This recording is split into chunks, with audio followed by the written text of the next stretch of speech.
In Texas, an open field becomes a killer's makeshift burial ground. To find their suspect, investigators must first identify the victims from the tattered bones.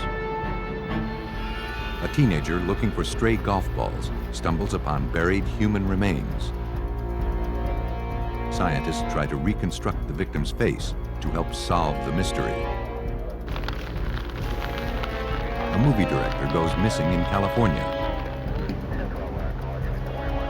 But before police can prove murder, they have to find the victim's body. Some killers choose to lay their victims to rest unceremoniously. Investigators must then rely on forensic examiners to uncover proof of murder and expose the killer's buried secrets.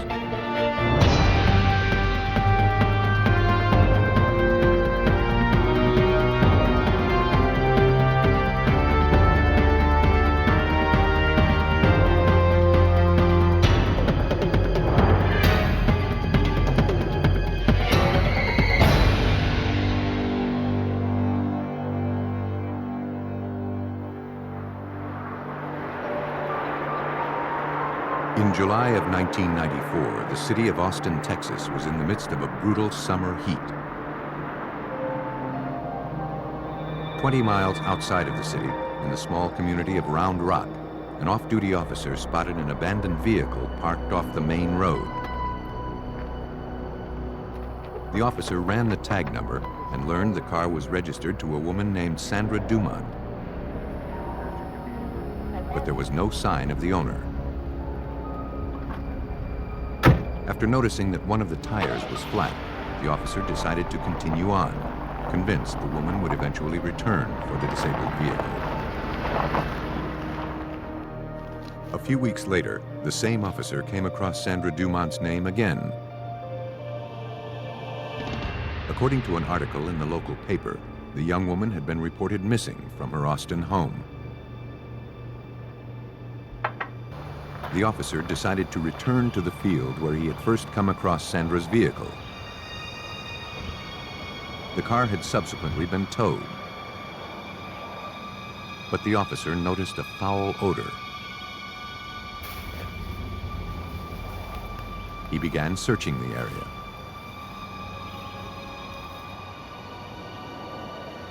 Nearby, hidden in some overgrowth, he found a woman's shoe.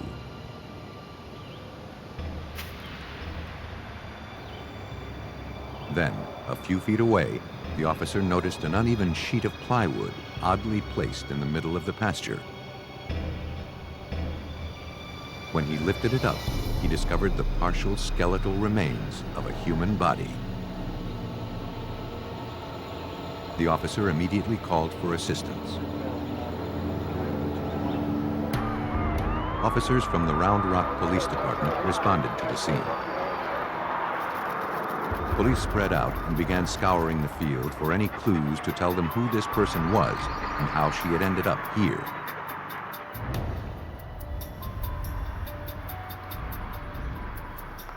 A 100 yards away from where the skeletal remains were discovered, investigators found another human skull.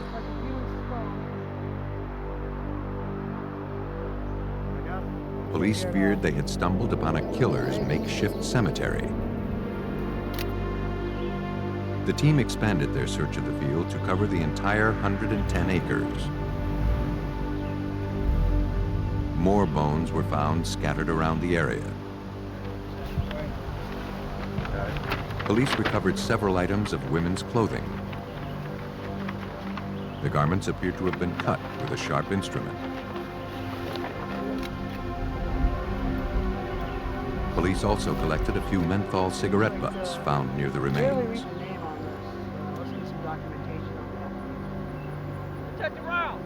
As the search for evidence continued, a young woman arrived at the scene, wanting to speak with detectives. She had been watching live media coverage of the search and feared that one of the victims was her missing friend, Sandra Dumont. She said the last time she spoke with her, Sandra was going out on a date with a man named Roger. The friend had never actually met Sandra's new boyfriend and wasn't sure of his last name.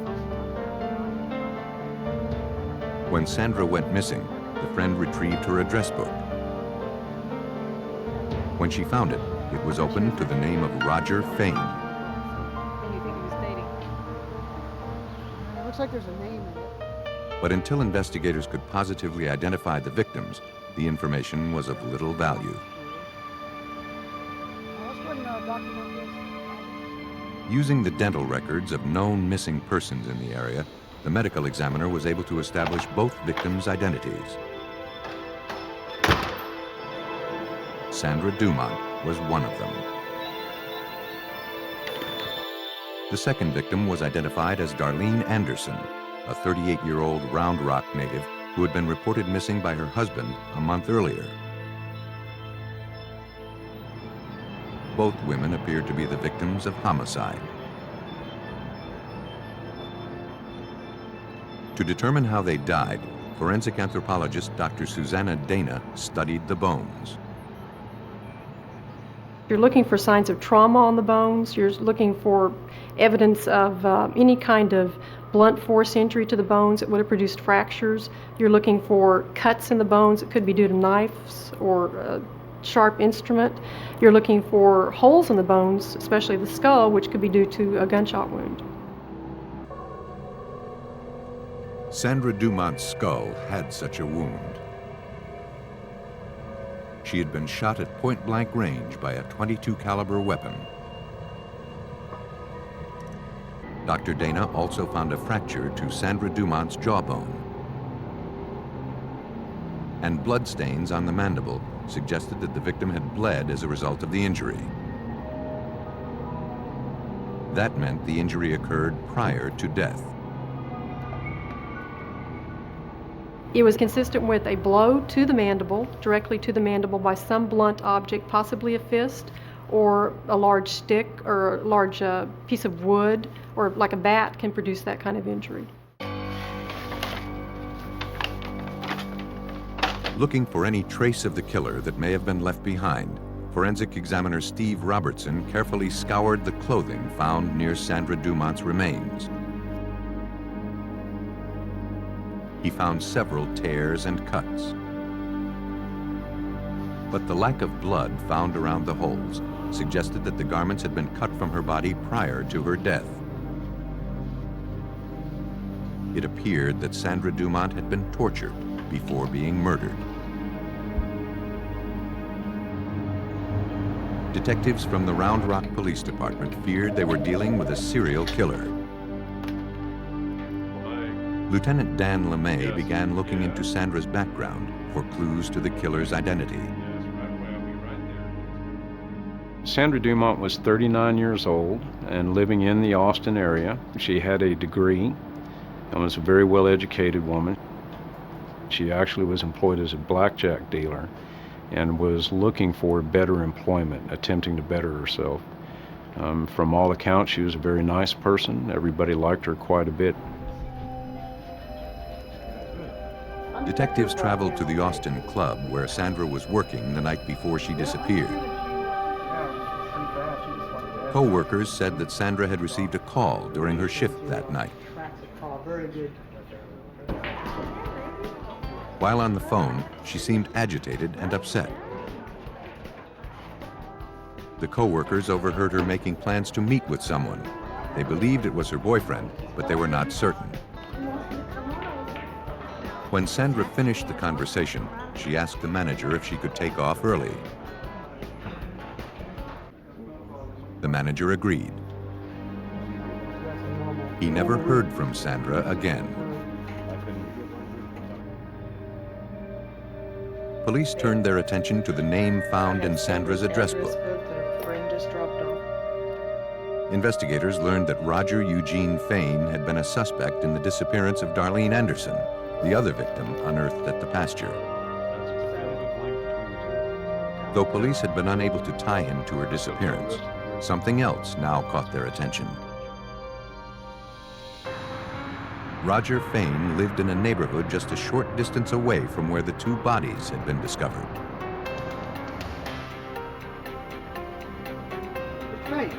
Police went to question the 41-year-old handyman. I might ask you a couple questions, please. Sure. He claimed he didn't know anyone named Sandra Dumont, and he couldn't explain why his name was in her address book. Insisting he had nothing to hide, Fain gave detectives permission to search his truck. Investigators recovered cigarette butts and a few stray hairs from inside the cab. When asked about the injury to his arm, Fain stated he'd injured his wrist when the heavy lid of the large toolbox in the flatbed of his truck fell shut on it. But a rubber gasket, which lined the lid of the toolbox, made police suspicious of the story. Investigators forwarded what little evidence they had recovered to the crime lab. Trying to verify his statements, investigators contacted Fain's friends and associates. Mr. Fain told several people that he'd injured his hand by dropping the lid of his truck toolbox on it. He also told at least one person, I believe, that he caught it in the hood of his truck. I seem to remember that he told one person he injured it at work, and it was some type of workman's comp claim. I think that the total numbers were something like 7 totally different stories to 9 different individuals on how he injured his hand. The inconsistencies convinced the police that Fain was trying to hide something. Investigators hoped the hairs and cigarette butts recovered from Fain's truck would tell them what that was.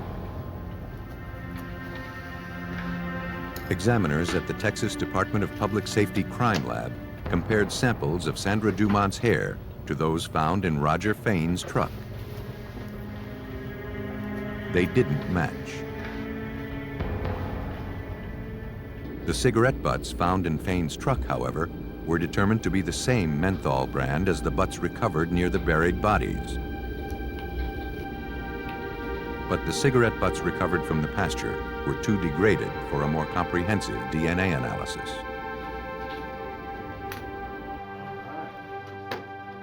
Investigators turned their attention to the injury on Fain's wrist, believing that was somehow the key to exposing his guilt. At a local hospital, they tracked down the suspect's x-rays. But it's colored like a track. Police learned he was treated for the break the day after Sandra Dumont disappeared. The x-rays were sent to forensic anthropologist Dr. Susanna Dana. After reviewing the evidence, Dr. Dana concluded that the fracture was consistent with what is called a boxer's break, an injury that results from pressure on the bone resulting from punching a hard object. Recalling that Sandra Dumont's jaw had been fractured, Dr. Dana looked to see if Fain's injury could have resulted from punching the victim. In my opinion, it's very consistent with that injury to her mandible occurring from a closed fist, and he had a broken bone in his fist, occurring around the same time that this individual had disappeared. Though circumstantial, the information was enough to allow investigators to obtain a warrant to search Fain's home. There, they recovered a leather pouch containing .22 caliber rounds, the same size as the bullet hole found in both victims' skulls. Police collected everything they could, including a roll of undeveloped film. Evidence technician Steve Robertson explains. I collected it because we were hoping to find a photograph of the victim in this house, since he had denied knowing her. The search team sent the undeveloped roll to the crime lab for processing. To their disappointment, the roll contained no photographs of Sandra. But then, examiners noticed something odd. 2 of the pictures were of the pasture where the victims' bodies had been recovered. Investigators noticed a dark mass in the middle of the photographs. On closer look, they realized it was the exact spot where Sandra Dumont's remains were lying. Like many other killers, Roger Fain had been compelled to keep a memento of his crime. That was incredible. It was the first time that I really believed we would be able to get the conviction on that case. Roger Fain was placed under arrest and charged with the murder of Sandra Dumont.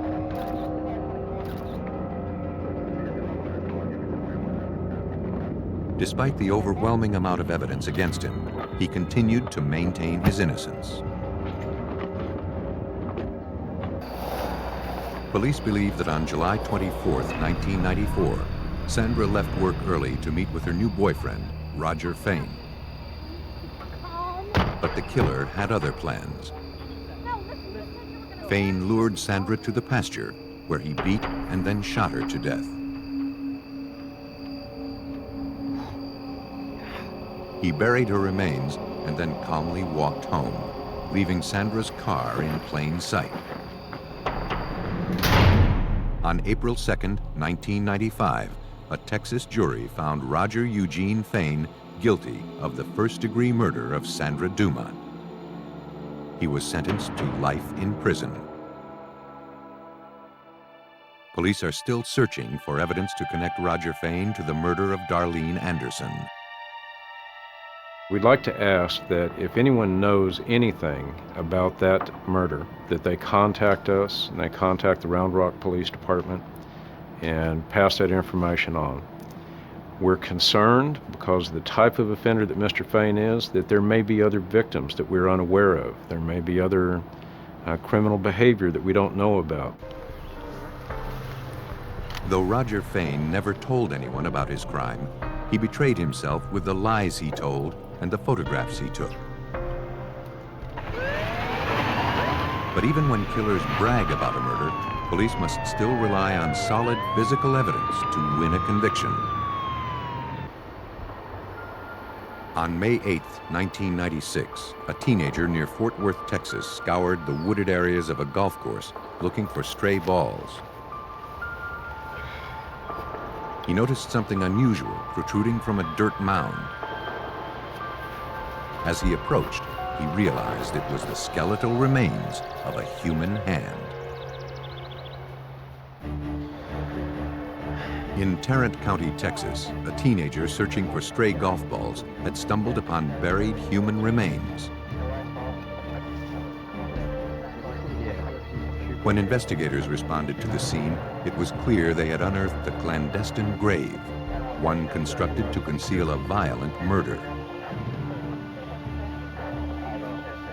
The male victim had suffered massive trauma to the skull. Advanced decomposition made it difficult to discern any identifiable features.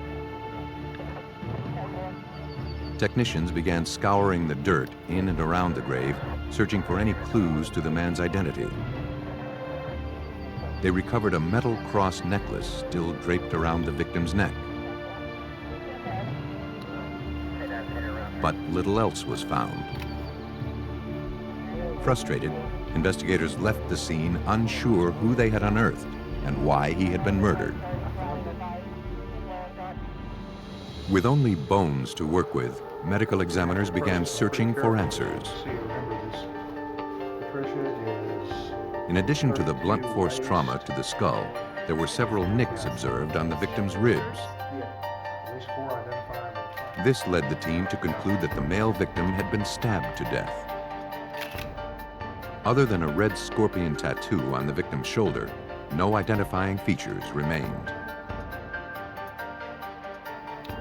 Examiners knew that determining when this victim died would be critically important in helping to establish his identity. Tarrant County Chief Deputy Medical Examiner Mark Krause looked to the victim himself for clues. The deeper parts of the body were turned to adipocere, which is sort of a rancid soap-like material that takes, in this part of the world here in that time of year, takes a minimum of about 5 to 6 weeks to begin to accumulate to the degree we were seeing it. Tarrant County Police released the few details they had on this John Doe to law enforcement agencies throughout Texas, hoping that the information would spark recognition from the public. The tactic appeared to work. Several people called in, hopeful their missing loved ones had been found. But in the end, none of the characteristics of the body found at the golf course matched details of known missing persons. According to Tarrant County Detective Mike Hargis, until police could give this victim a name, making a case for murder would be difficult. It's very frustrating not to know who your victim is, because it doesn't really give you a starting point. Your starting point is usually their identity, so you can start tracing their background. We have to do a victimology, find out who your person is, what their risk level is, who they associate with, where they hang out at, things of that nature. And that can also tell you a lot about who might have been involved in their murder. And so it's very frustrating not to know where to start. They turned back to forensic examiners for help. Forensic anthropologist Dr. Dana Austin was asked to create a biological profile of the victim. And though there wasn't much to work with, Dr. Austin can learn a lot about an individual by studying their skeletal structure. From the width of the brow ridge and other facial features, Dr. Austin concluded that the victim was a Caucasian male. Next, she needed to determine the victim's age. In this case, in order to estimate the age, it was obvious that this person was not fully mature skeletally. There are gaps in between these bones that in an adult it would be completely fused. Dr. Austin concluded the victim was between 17 and 21 years of age.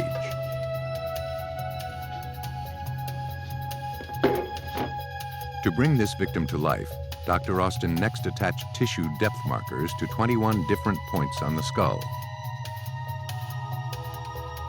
These markers reflect the average thickness of skin for people of similar race, age, and sex.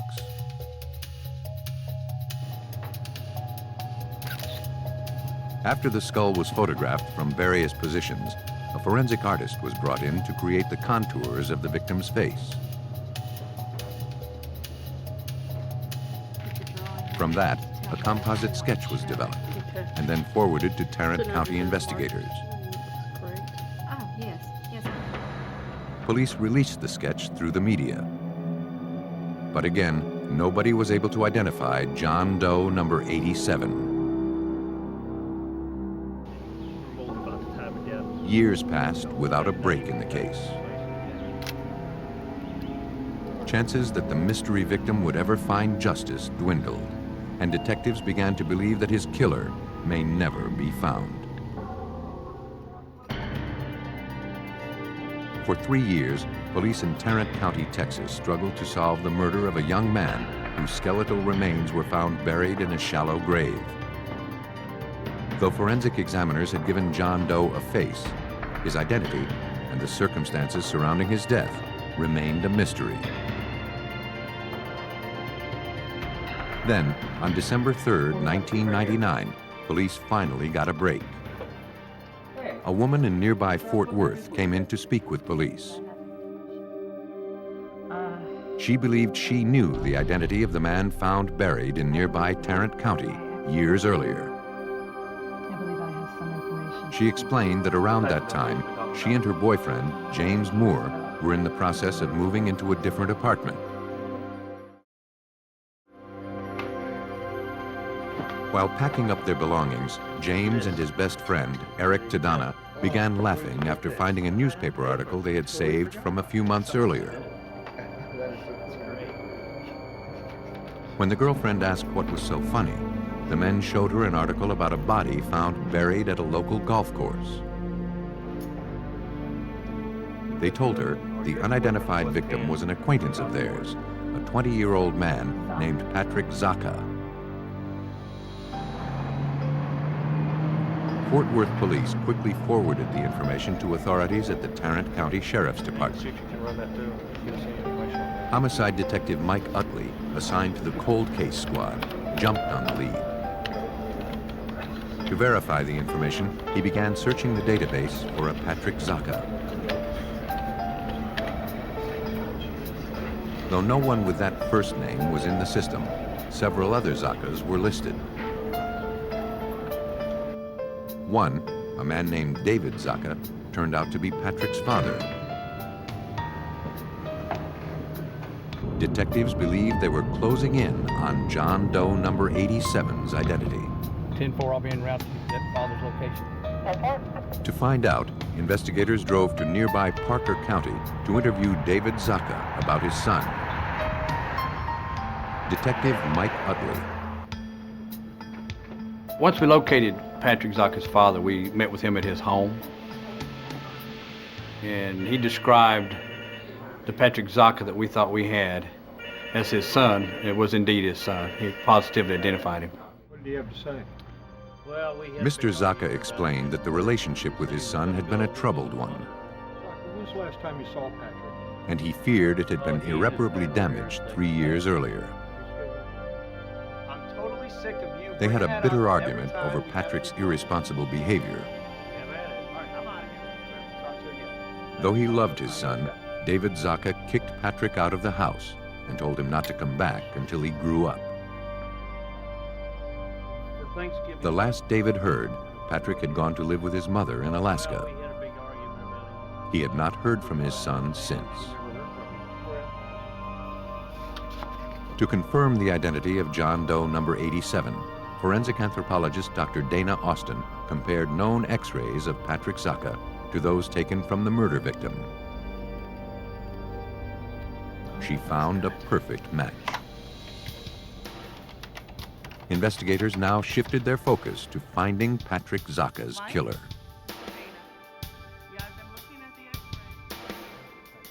They began by questioning the witness who believed her boyfriend, James Moore, and his friend, Eric Tadana, had been involved in the murder.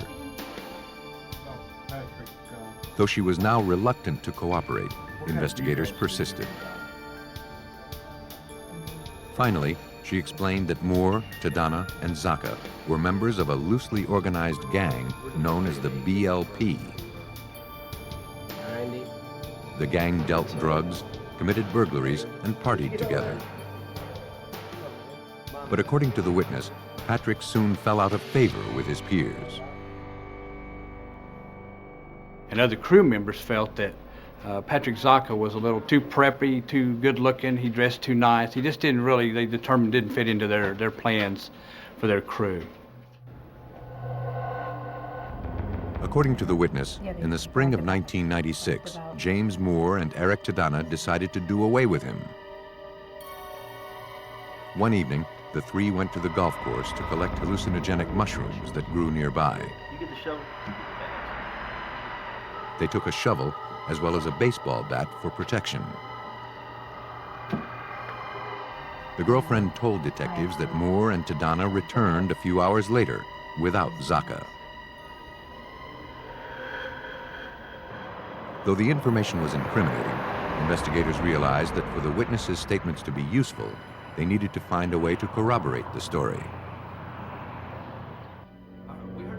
In a local jail, detectives tracked down a former member of the BLP, currently serving time on a drug charge. He had information about Patrick's murder. He said that soon after Patrick disappeared, James Moore had shown him a baseball bat. On it were teeth impressions that Moore claimed were from the victim. Detective Mike Hargis. James Moore would point out marks on the bat and say these are the marks that were caused by Skippy's teeth. And they all had referred to Patrick Zaka as Skippy. So he would show it to them and laugh about it and just generally brag about what he had done and how he'd done it. The information provided investigators with enough probable cause to take James Moore and Eric Tadana into custody for suspicion of murder. Police also obtained warrants to search their homes. After placing James Moore in custody, police began searching his residence for proof of murder. They collected several baseball bats. Detectives were certain that one in particular was the murder weapon. The reason I knew it was the same one because of the teeth marks about halfway down. That was important again because anytime we conduct an investigation, we're always looking for corroboration. We always look for the proof that what people say is actually so. And when we found the bat, that showed us that we were in the right place. The evidence was forwarded to the crime lab for a closer look. A few miles away, police spotted Eric Tadana driving his vehicle. He was also taken into custody and transported to the Tarrant County Jail for questioning. While the suspects awaited interrogation, criminalists inspected the baseball bats. Forensic anthropologists positively identified the gouges on one of the bats as human teeth marks. Though they could not say with certainty that the marks had come from Patrick Zaka's teeth, the finding corroborated the inmate's testimony. Investigators had no doubt that they had Patrick Zaka's killers in their custody. When presented with the charges of murder and the evidence amassed against him, James Moore refused to make any statements. Instead, he requested the presence of his lawyer. But Eric Tadana was a different story. Fearing that his friend James Moore would accuse him of being the killer in order to avoid the death penalty, Tadana agreed to talk. He confessed to being a participant in the murder of Patrick Zaka. And he was willing to testify that it was all James Moore's idea. According to Tadana, he and Moore took Zaka to the golf course not to look for hallucinogenic mushrooms, but to kill him. When they were in a secluded area, Moore struck with a baseball bat, hitting Zaka several times in the head. Tadana joined in, stabbing Zaka repeatedly, finishing the kill. The killers then dug a shallow grave with the very shovel Zaka had carried. They buried their secret and left to go to a party. James Moore and Eric Tadana pled guilty to the murder of Patrick Zaka. James Moore was sentenced to 20 years in prison. Eric Tadana received 45 years.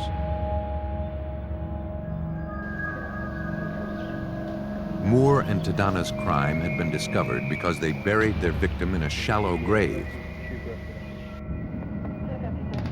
In California, a more ambitious killer tried to permanently entomb his secret in concrete.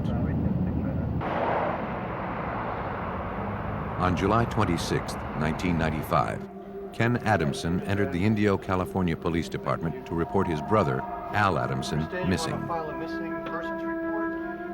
He described his 66-year-old brother as an intelligent man. As a director of low-budget horror films dating back to the 1960s, Al Adamson enjoyed a cult celebrity status. After making movies for nearly 30 years, his career was starting to make a comeback. Home video releases of his earlier movies had sparked a new generation of fans worldwide. Moore Cemetery is a cold. As a result, he was now able to continue his passion for independent filmmaking. In color, rated PG. Detectives learned that Ken last spoke to his brother by telephone 6 weeks earlier.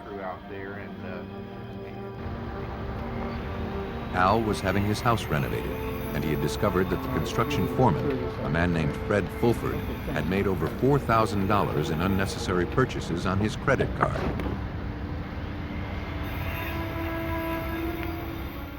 Ken told police that his brother was not happy. Indio detective Jack Anderson. Mr. Adamson had planned to confront the person Mr. Fred Fulford the following day. And the brother was concerned for his welfare. He was not sure if there would be any violence involved, and he didn't really know this Fred Fulford very well. Ken told the detective that he traveled to Indio the following day to check up on his brother. When he arrived, Fred Fulford answered the door. Al, he said, had just left.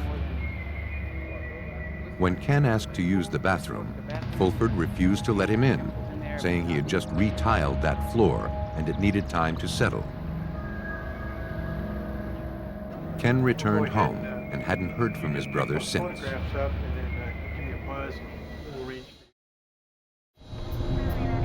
Though 6 weeks had passed since anyone had contact with Al Adamson, there was no evidence suggesting he had met with foul play. Still, Indio police agreed to look into the case. They went to Al Adamson's home to look around. There, they were met by a man who identified himself as the property caretaker. He said that Fred Fulford had hired him to watch the place while the renovations continued. Fulford, he explained, had left on a trip to Florida in Al Adamson's pickup truck a few weeks earlier. He hadn't seen Al in a while either, but believed the director was away scouting locations for an upcoming film. Detectives asked to look around the residence. The bedroom closet was mostly empty, and the lack of suitcases led the officers to speculate that Al Adamson had simply gone on a trip. Investigators examined the master bathroom that Fulford had prevented the director's brother from using 6 weeks earlier. The floor of the large room was covered with new tiles. We were able to get permission to walk through the house and did not notice anything out of the ordinary. There was no unusual activity or signs of any struggle or anything like that. Detectives began interviewing Adamson's neighbors. One nearby resident, a woman who cleaned Al Adamson's house, had information. She said that the day after Al Adamson was last seen, she saw Fred Fulford and some of the workers removing a jacuzzi from the master bathroom. She watched as they loaded it into a truck and carted it away. The following day, she noticed a cement truck parked in front of the residence. This was odd, she said, because the jacuzzi was one of Al Adamson's most prized possessions. Mr. Adamson had really enjoyed this jacuzzi inside the residence, and he would use it almost on a year-round basis. Even though there was another one next to the pool outside, for some reason he seemed to prefer the indoor one. And this raised a lot of suspicions about why it would be taken out if, in fact, he did enjoy it that much. Only Al Adamson and Fred Fulford knew the answers, and neither of them could be located. Weeks passed without a break in the investigation. Police were beginning to suspect that Al Adamson had not gone missing on purpose. But without a body, they had no way to prove that a crime had been committed.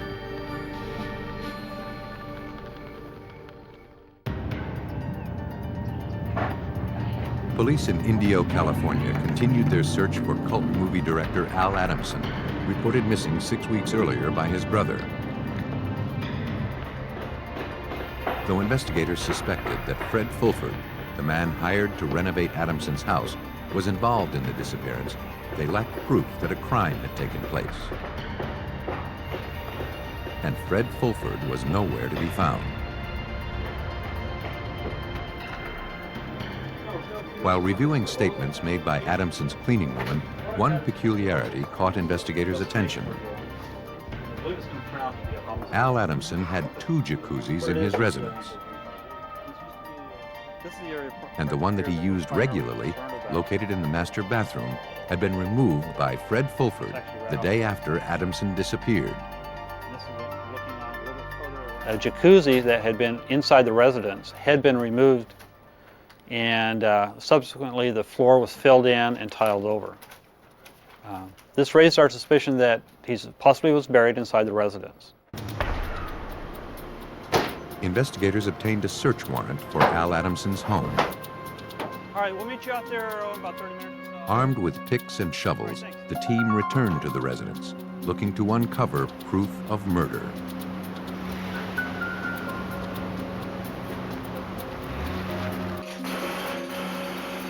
They focused their efforts on the newly tiled bathroom floor. As we were doing the excavation, we were stirring up a lot of dust and dirt, and there was about 10 of us crammed in this little 12-foot square room, along with our excavation equipment. Very miserable. Normal foundations range from 4 to 6 inches in depth.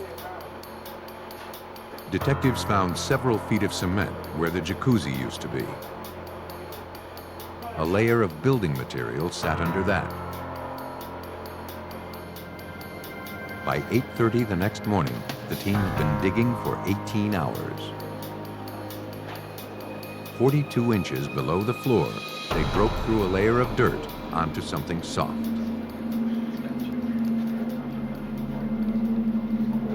Someone had buried a comforter under the concrete.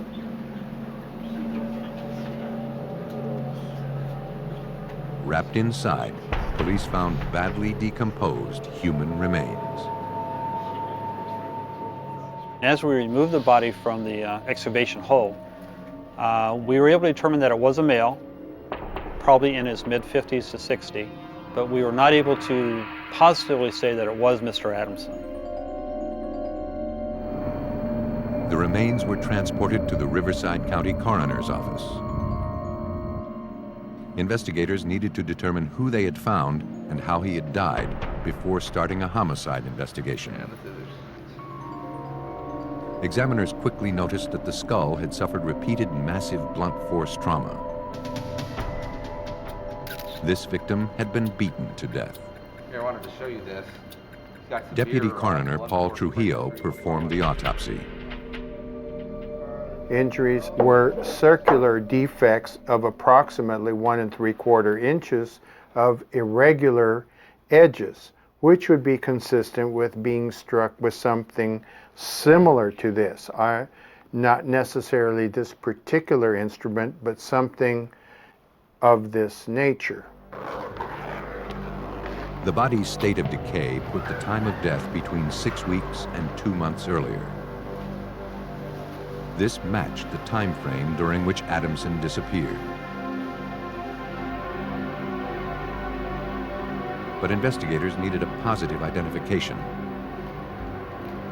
They had no DNA samples from Adamson to match to the body, and fingerprinting was impossible because of the advanced deterioration. This left only the use of dental records. Forensic odontologist Dr. Gordon Freeman was brought in to help. But there were no known dental x-rays of Al Adamson's teeth that could be used for comparisons. All investigators had found were written records made by Adamson's dentist a few years earlier. But fortunately, he had meticulously documented the condition of Adamson's teeth. Though it wasn't a lot to work with, Dr. Freeman began his comparisons. The first thing we check for are the teeth present. The teeth might be been extracted, they may be present. If they are present, what we check for is dental fillings, whether they're silver dental fillings. They may have had done some crown work, whether gold crowns or porcelain crowns. In the case of the Adamson case, what we had to work with, we also had 2 removable partial dentures, both an upper and lower partial denture.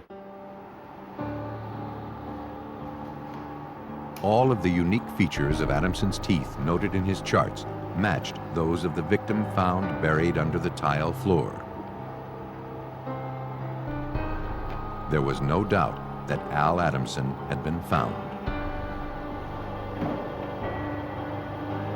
Police believed that Fred Fulford was behind the macabre murder and burial.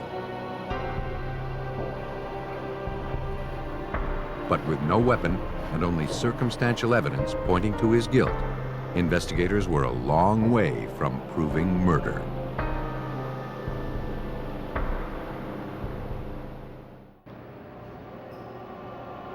Human remains found buried beneath several feet of concrete in an Indio, California home were positively identified as missing film director Al Adamson. The 66-year-old had been murdered, and police believed that Fred Fulford, the man hired to do renovations at the director's home, was responsible. But with no physical evidence linking Fulford to the homicide, police struggled to make their case. Investigators contacted the owner of the concrete company, who had delivered cement to Adamson's home a few days after he disappeared. He positively identified a picture of Fred Fulford as the man who accepted the load. And he said Fulford paid with a check pre-signed by Al Adamson. He never saw Adamson himself. The man explained that Fulford had ordered a full 4 yards of concrete to fill in a hole left by a jacuzzi that had been recently removed.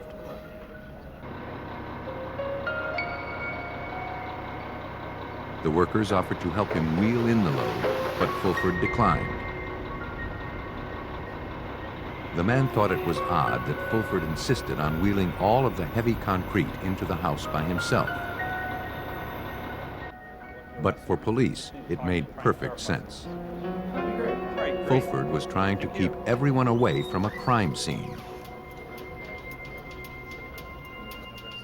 Though circumstantial, police believed that all of the evidence pointed to Fred Fulford as the killer.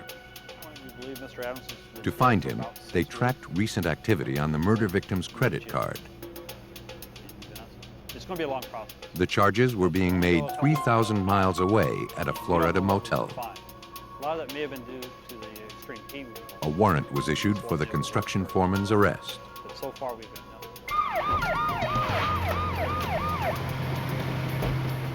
When Florida police spotted Fulford still driving Al Adamson's pickup truck, they moved in and placed him under arrest.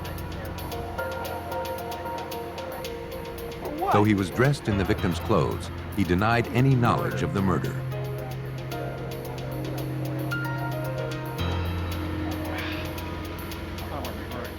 He was extradited to California, where he stood trial for the murder of Al Adamson.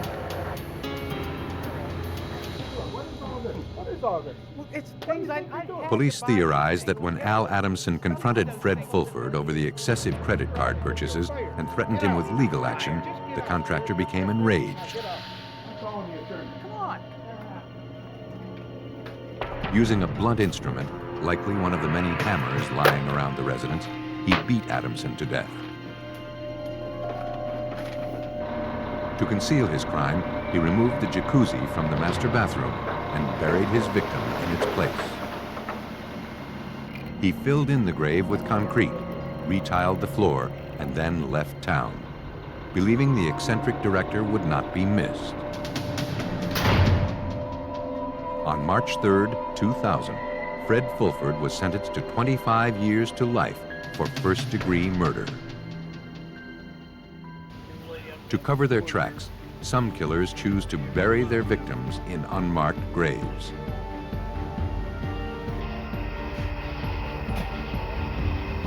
But the dirt cannot always hide their crimes. With the help of forensic scientists, investigators can unearth the smallest of clues and uncover a killer's buried secrets.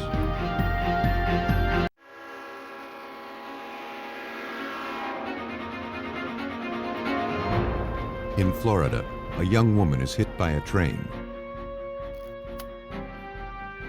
But what looks like a suicide might be a killer covering his tracks.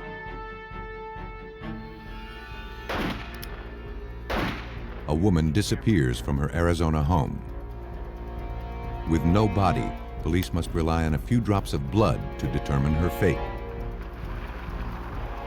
In California, police are called to the scene of a grisly double homicide. Only forensic examiners can prove whether it was the result of self-defense or cold-blooded murder. Some killers go to great lengths to manipulate a crime scene. But the truth is hard to disguise, and forensic examiners can see through the deception, especially when it's written in tainted blood.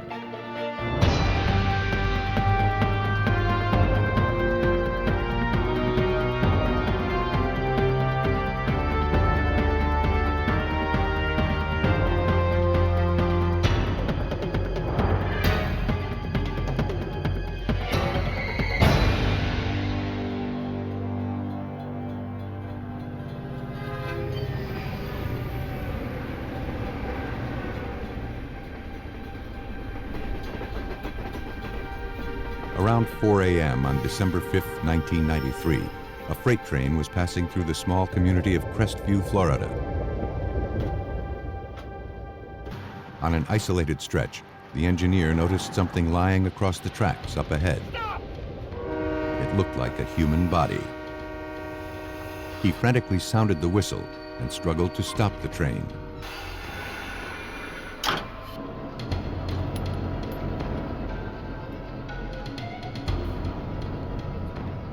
Underneath the 120-ton train, he discovered the lifeless body of a woman. The engineer quickly radioed in for help. Within minutes, police and emergency personnel from the Crestview Police Department were dispatched to the scene. The young female victim had suffered massive head and chest wounds. She was partially covered by a black trench coat that was stained with blood. Police began searching for any form of identification to tell them who this woman was. They found nothing. Blood found pooled on the tracks and on some rocks just feet away from where the victim came to rest suggested the impact point. A few hairs and tiny drops of blood were found at the front of the train. But investigators found no blood smears on the tracks leading up to the victim's body. When questioned, the engineer told police that as he worked to stop the train, he believed that he made eye contact with the woman lying on the tracks. She never even flinched as the train approached. She just seemed to be staring at him. Before leaving the scene, evidence technicians photographed the area.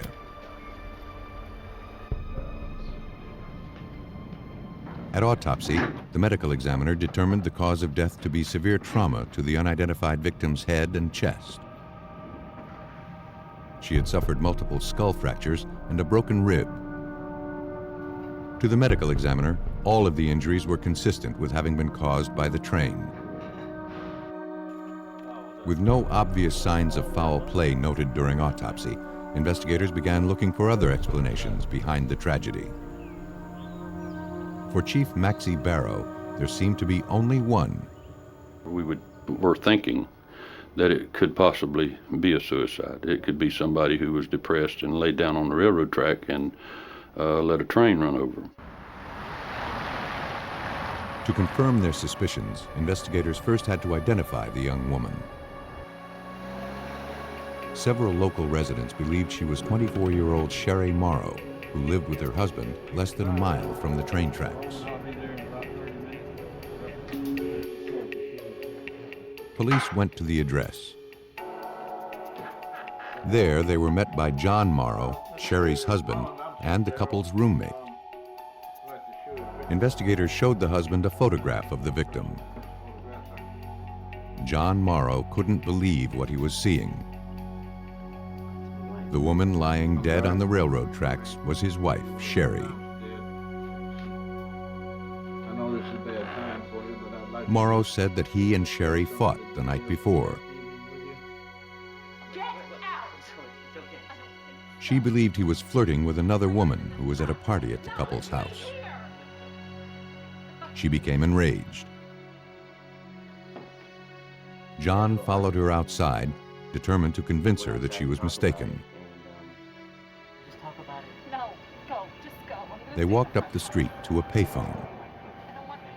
She was cold, so John gave her his trench coat. Despite his efforts, Sherry remained angry and seemed depressed. John returned home, believing the best thing he could do would be to leave her alone. He thought that Sherry called a friend to come pick her up.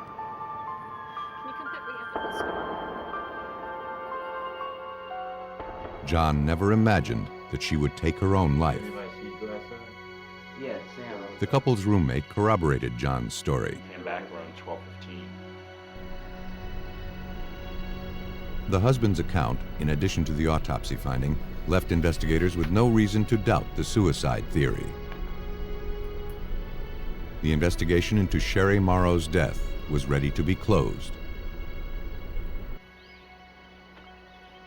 The following day, however, Sherry Morrow's mother came in to speak with police. Okay, your daughter was married? She could not accept that her daughter had taken her own life. John, she said, had had numerous affairs that Sherry found out about. As a result, Sherry had decided to end the turbulent marriage. Recently, she had begun searching for her own place so she could be closer to her mother. And though Sherry was upset to learn of her husband's infidelities, her mother was certain that she would never have killed herself. In fact, Sherry was prepared for a costly divorce, which John desperately wanted to avoid. It's not unusual for the family of a suicide victim to determine that, or to say that they didn't commit suicide. But in the case of this victim, her mother was pretty convincing to me that that this victim didn't do that and wouldn't have done that.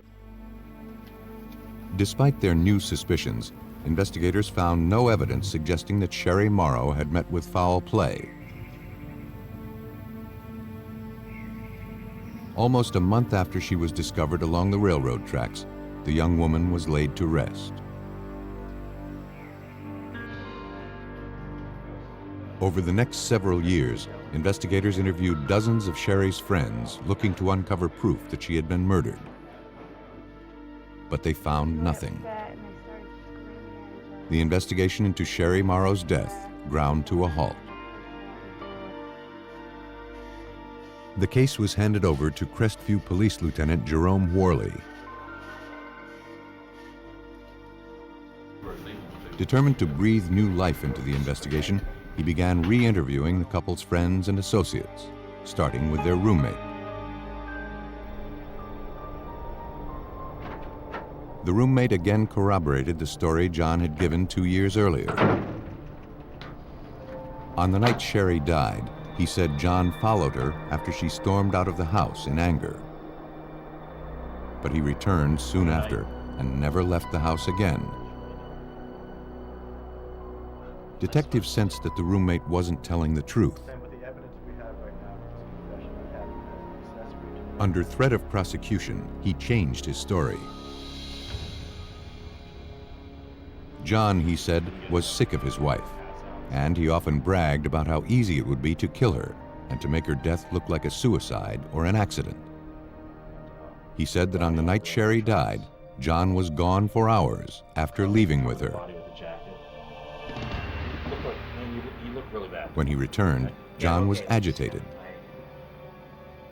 His knuckles were red. And he told the roommate, "It's done." Though the roommate's testimony confirmed investigators' suspicions that John Morrow was involved in his wife's death, Lieutenant Worley knew it wouldn't be enough to prove murder. The roommate would be contradicting himself with a new statement, and it would just be his word against the husband's word in court. So we knew we'd have to have some physical evidence to prove the case. But with the victim laid to rest and little evidence recovered from the scene, finding proof of murder would not be easy. For nearly 3 years, police in Crestview, Florida struggled to make sense of the death of 24-year-old Sherry Morrow. Though all of the evidence suggested she had taken her own life by lying in front of an oncoming train, investigators suspected that her husband, John Morrow, had murdered her. But they didn't have a shred of proof. Investigators forwarded what little evidence they had to the Florida Department of Law Enforcement Crime Lab in Pensacola. There, examiner Jan Johnson, an expert in bloodstain pattern interpretation, began examining photographs of the scene and the victim's clothes. Starting at the place where Sherry was struck by the train, Johnson began analyzing the bloodstains. Generally speaking, if you would have a body lying on a railroad track and the body's still, there's no movement. So therefore, when the train would strike the victim, you would have spattered blood at that point of impact. But in the photographs, there was no blood spatter at that spot. The blood was pooled. For Johnson, the only way to explain the findings was that Sherry was already bleeding when she laid down on the tracks. The lack of any blood smeared along the tracks leading up to Sherry's body was also troubling. If it was a train striking a woman lying on the railroad tracks, I would expect to see a trail of blood leading from the point of impact to the final resting place. In fact, no bleeding had occurred from any of the wounds caused by the train. That would only make sense if she was dead at the point of impact. Once your heart stops, the blood flow ceases. So therefore, any injury that occurs after that fact, you will have very little bloodshed. But if the train hadn't killed her, the question remained, what had? To find out, Johnson began analyzing the bloodstains found on the victim's clothes. She found blood spatter on the victim's t-shirt that didn't correspond to any of the head injuries noted in the original autopsy report. The size and the location of the spatter on the t-shirt was consistent with a specific type of injury. If I had not known this was a train case and just received the clothing solely alone in the laboratory, I would have clearly thought someone had been beaten just by looking at the clothing, because again we've got the spatter pattern on the t-shirt, and this would be consistent with someone being beaten, stabbed, something of that nature. Johnson passed on her findings to Crestview Police. The forensic analysis convinced detectives that Sherry Morrow had been murdered. To take this case before a jury, however, they needed to find the fatal injuries that had somehow gone unnoticed years earlier. 3 years after she was laid to rest, Sherry's remains were exhumed and forwarded to the medical examiner for a second autopsy. A new medical examiner began looking for evidence of homicide. On the back of the victim's skull, he found injuries consistent with blunt force trauma. And the wounds were not consistent with any of the injuries caused by the train. Any particular wound? Medical examiner Dr. Michael Birkland next reviewed the original autopsy photos looking for any other abnormalities. He noticed strange bruising on the victim's neck that had not been noted in the original autopsy reports. X-rays revealed the presence of a broken hyoid, a bone in the neck located at the base of the tongue. Dr. Birkland didn't believe that the train could have caused the injury. It would be extremely unlikely that the train could have struck her in such a way to fracture the hyoid and leave the jaw intact, because it is such a protected structure up high in the neck, back behind the jawbone. The most reasonable explanation for the broken hyoid was that Sherry Morrow had been strangled. The blunt force trauma injuries found on the skull and the broken hyoid bone gave investigators the evidence they needed to prove that Sherry Morrow had been the victim of a homicide. And though investigators suspected that her husband, John Morrow, had committed the murder, they needed to find a way to link him to the crime scene. Walking in between the tracks was this couple. Though several years had gone by, police tracked down all of the railroad engineers who had passed through the area on the night Sherry was murdered. One immediately recognized photographs of John and Sherry Morrow. The couple, he said, were walking dangerously close to the tracks. They appeared to be having a bitter argument and seemed oblivious to his warnings. The engineer specifically remembered that the man, identified as John Morrow, had been wearing a black trench coat. On April 29, 1997, John Morrow was placed under arrest and charged with first-degree murder. Though he maintained his innocence, police believe that when Sherry decided to end the marriage, the stress of a divorce was too much for him to bear. Yeah, if you decide to answer questions now. As the couple argued while walking along the railroad tracks, John grabbed a blunt instrument and struck Sherry in the back of the head. But when she failed to lose consciousness, he finished the job by beating and then strangling her, breaking her hyoid bone in the process. Then he laid her bleeding body on the tracks and covered her with the blood-spattered trench coat. Sherry likely died within a few minutes. A jury convicted John Morrow of murder and sentenced him to life in prison without parole. John Morrow tried to deceive investigators by disguising his victim's cause of death. In a suburban community just north of Phoenix, Arizona, investigators would have to prove murder without the victim's body. On the evening of June 4th, 1989, Maricopa County Sheriff's deputies were called to the home of Earl and Ruby Morris. The couple's daughter, Cindy, was concerned that something had happened to her 49-year-old mother, Ruby. The two had made plans to meet that day, but Ruby failed to show up.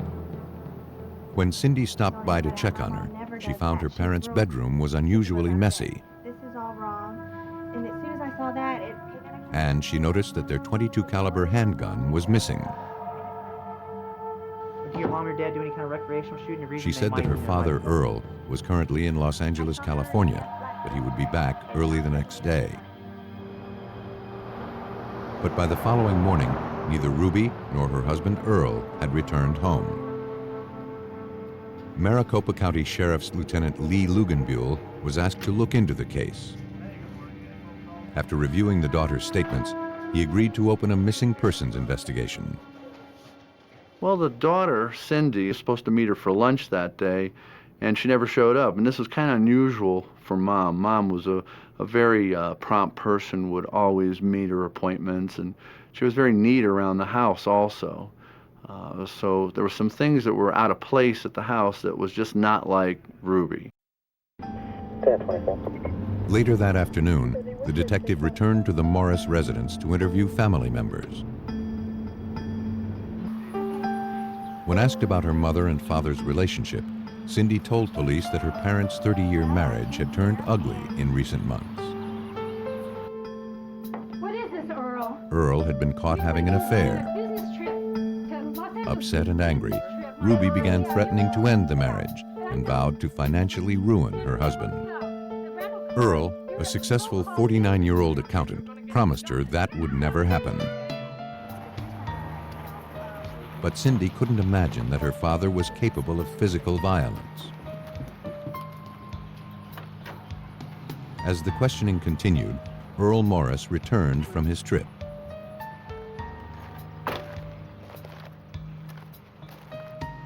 Cindy commented that he wasn't driving his own car. Morris? Yes, sir. Lieutenant Earl explained that his car, an El Camino, had broken down some 200 miles from home on the drive back from Los Angeles. After several hours stranded on the road, he managed to hitch a ride to Phoenix Sky Harbor Airport. There, Earl said he rented a car to get home. But almost immediately, the detective was suspicious of Earl's story. I looked at his clothes and his general demeanor too. He was neat. He didn't appear to be out, trying to flag down a car. He was all put together. The detective also noticed new airport tags on Earl's luggage, suggesting he had flown, not driven, from California. And the luggage tags originated from San Diego, not Los Angeles.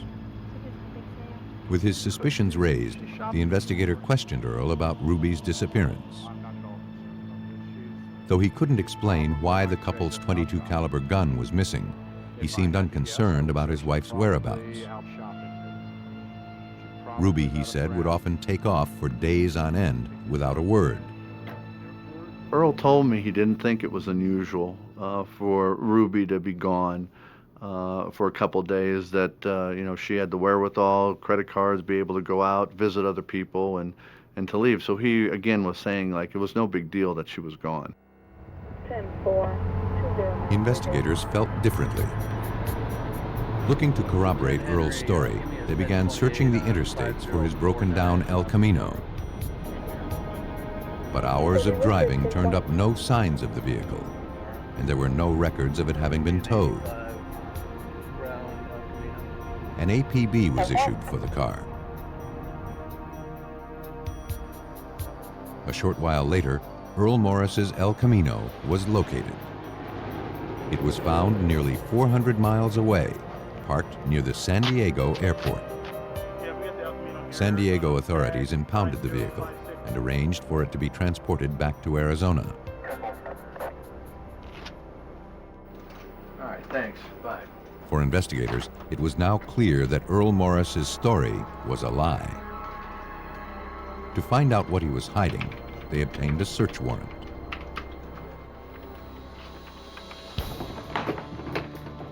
Later that evening, police returned to his residence. Having observed no obvious signs of foul play, investigators began scouring the bedroom for trace amounts of evidence. They discovered several bloodstains on the carpet near the bed. Maricopa County Sheriff's Crime Lab supervisor, James Serpa, noticed something odd about their appearance. We saw visible signs that the carpet nap in the master suite had been disturbed in a circular pattern, which could indicate the use of a carpet cleaner. Technicians also found a fine mist of blood spatter on the headboard of the couple's bed. The evidence was collected and forwarded to the crime lab for analysis. For investigators, the discovery of so much blood was not encouraging. The amount of blood in the master suite was a significant amount of blood, and someone would have been at least direly wounded, if not deceased. Though investigators believed that someone was Ruby Morris, they soon learned that the blood recovered from the house was too degraded for a definitive DNA analysis. Technicians began scouring Earl Morris's vehicle for clues. The search revealed the presence of several large bloodstains on the passenger side carpet. The samples were collected and sent out for DNA testing. Though the analysis would take time, police speculated that Earl Morris had murdered his wife, then transported her body in his El Camino. And that meant Ruby's body could be anywhere between Phoenix and San Diego. As investigators began the daunting task of trying to pinpoint Ruby's remains, one of the couple's daughters came forward with information. Earl owned a boat, and he kept it docked in San Diego. Believing there had to be a connection, police contacted authorities there.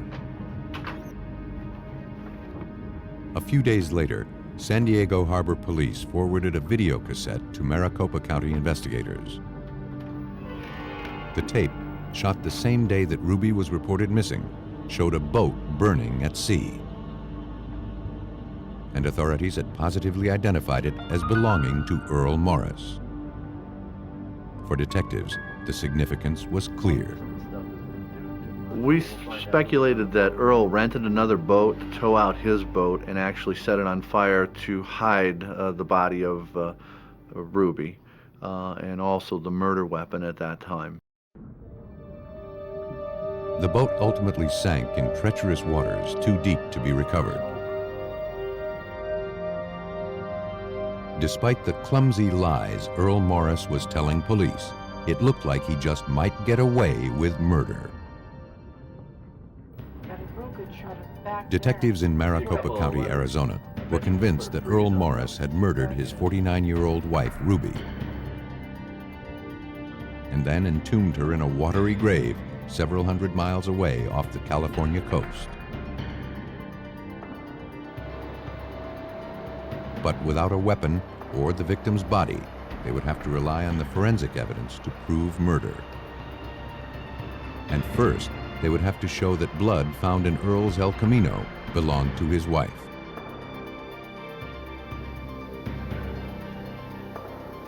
With no known samples from Ruby to compare to the evidence, examiners turned to a process called reverse paternity typing, which isolates strands of DNA that pass unchanged from mother to child. Maricopa County Sheriff's Crime Lab Supervisor James Serpa then compared the genetic profile of the samples collected from the El Camino to those generated from Ruby's two daughters and from her siblings. The blood stain on the carpet of the El Camino was the mother of Ruby's children and the sibling of Ruby's brother and sister. Though their case was largely circumstantial, investigators arrested Earl Morris and charged him with murder. Through his lawyer, Earl refused to make any statements. As the trial approached, investigators struggled to come up with more incriminating evidence against Earl Morris. But they found little else.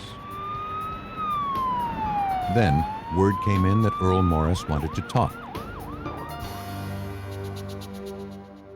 He admitted he had been lying to authorities, but he said it wasn't to cover up his wife's murder. I walked into my bedroom. Ruby, he said, had killed herself. Earl said that in the early morning hours of June 4th, he entered the master bedroom and found Ruby dead, clutching the couple's .22 caliber pistol in her hand. Blood was everywhere. Wanting to spare the family the embarrassment of the suicide, he cleaned up the room and drove her body to San Diego, where he then disposed of the remains. He thought it would be easier for the family to accept that Ruby had decided to just up and leave. Though the account sounded ridiculous to police, they realized that Earl's suicide story had the potential to create reasonable doubt in the minds of jurors. Unless investigators could come up with hard evidence to prove otherwise, Earl Morris could be a free man. And without the ability to examine the victim's body, it would be difficult to disprove Earl's story. Lieutenant Commander Rod Englert, an expert in bloodstain pattern analysis, was brought in to assist in the investigation. Englert and Serpa began by re-examining the headboard collected from the couple's bedroom.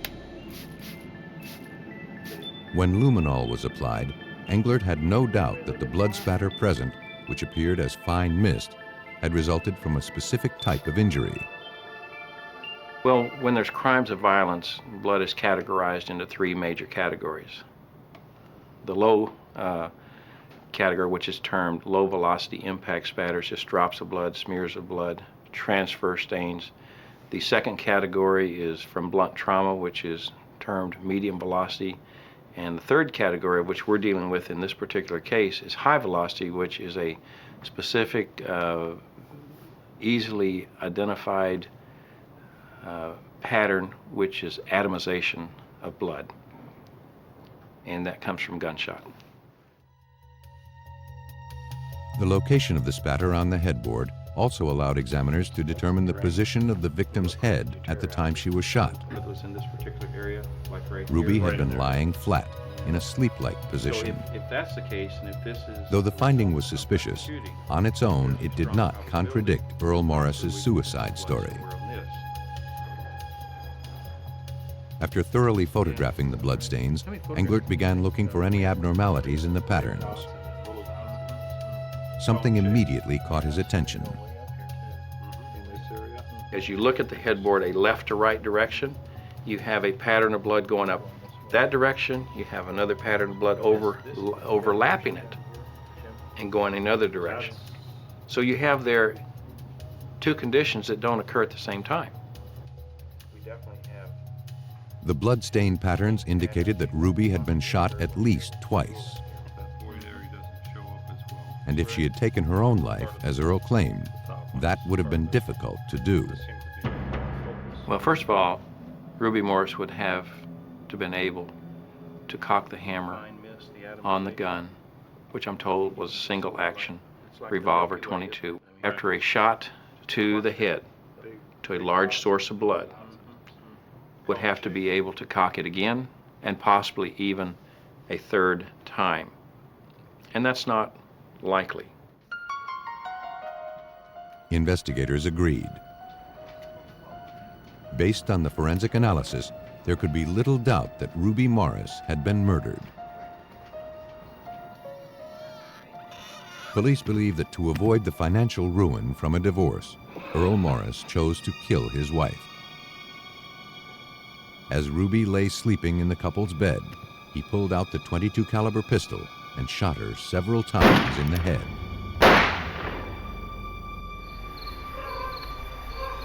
After cleaning up the crime scene, he loaded her bleeding body into his El Camino and drove several hundred miles away to San Diego.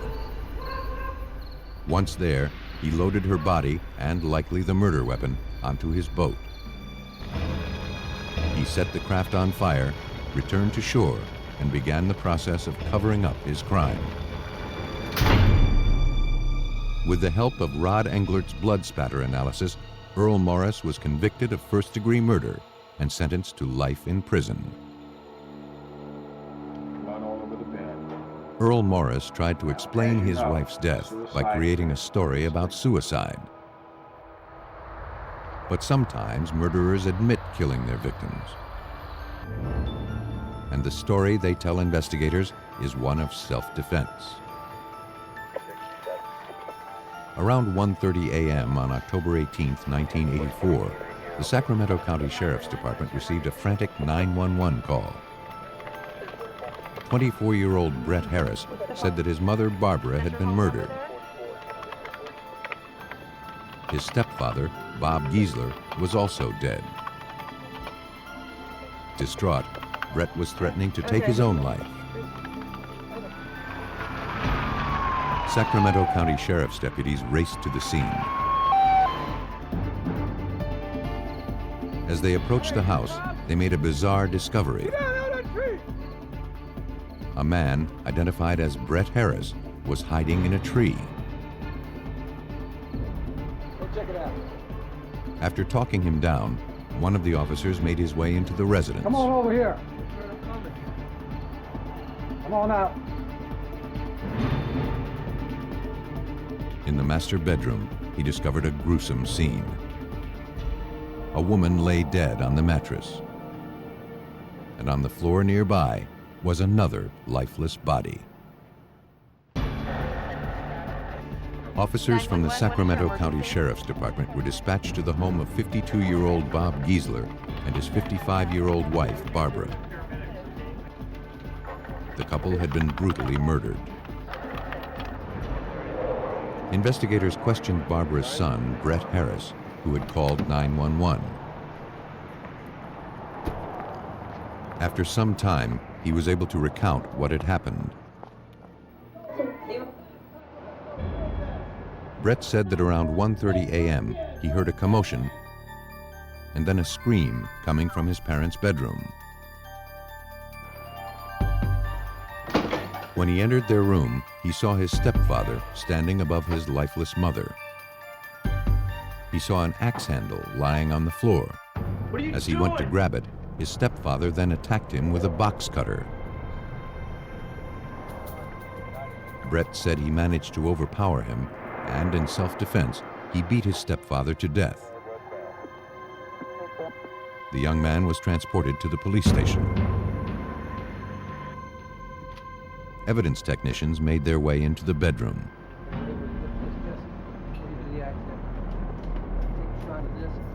According to crime scene unit investigator Brian Kennedy, both victims had been savagely beaten.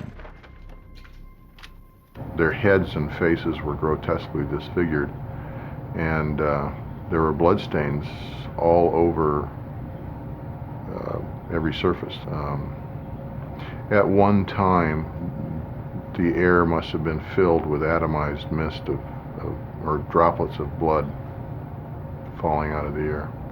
It was quite a horrendous sight. Technicians began looking for evidence to help them reconstruct what had happened inside the room.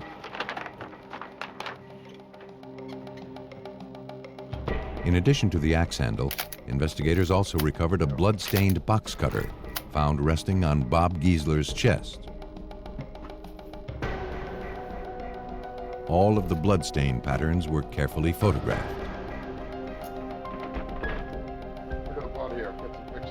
As the search of the house continued, officers followed a trail of bloody shoe prints that led from the bedroom to the kitchen. The trail stopped in front of an opened utility drawer. Unsure what to make of the findings, officers created a visual record of the evidence. At the police station, investigators struggled to obtain coherent answers from Brett Harris. He was unresponsive to their questions and began rambling on about the devil and other things that made little sense. Officers photographed several superficial wounds on his body. Police also collected his blood-stained clothes. With so many unanswered questions, police hoped autopsies of the victims could tell them more. The medical examiner concluded that Bob and Barbara Giesler had both died from massive blunt force trauma to the skull.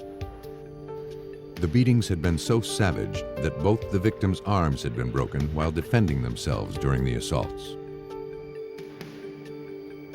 Special Assistant Attorney General David Drewliner followed the investigation.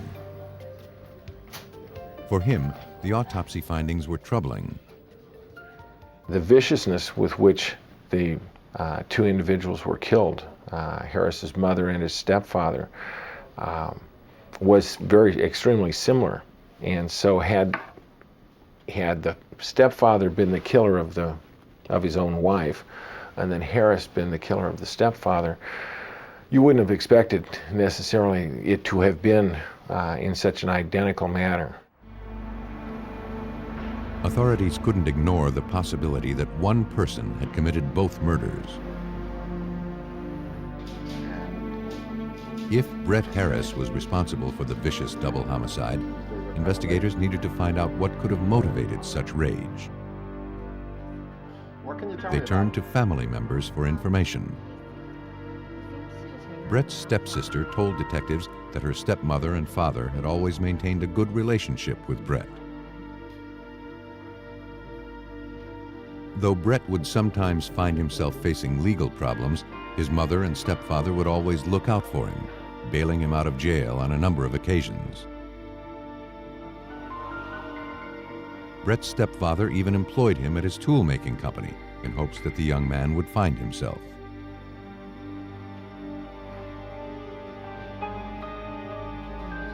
Though Brett suffered from a psychiatric condition, his stepsister said that he had made progress in recent months, and with the help of medications, his prospects for the future were promising.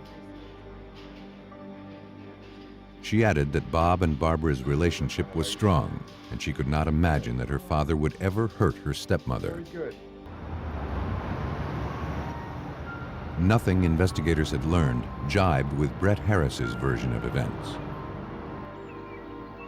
Believing the 24-year-old was hiding something, they turned to examiners at the Sacramento County Sheriff's Crime Lab for answers.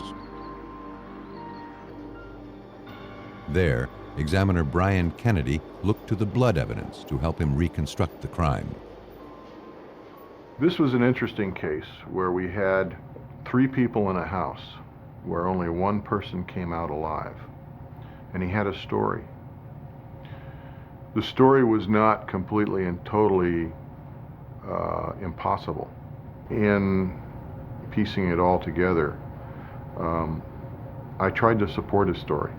I actually looked at it to see if I could prove him correct. But in one of the photographs taken in the bedroom, Kennedy noticed something odd. Though the entire room had been saturated with the victim's blood, the carpet underneath the stepfather's body was clean. For Kennedy, there seemed to be only one way to explain that fact. He goes down onto the floor, and he's incapacitated and shields the floor from any blood that would come from his wife. And so we know that he's down first because she's then attacked and her blood covers the rest of the room. And we can put her blood on top of him, but we can't put it underneath him. The finding contradicted Brett's story that his mother had already been bludgeoned and was bleeding by the time he entered the room.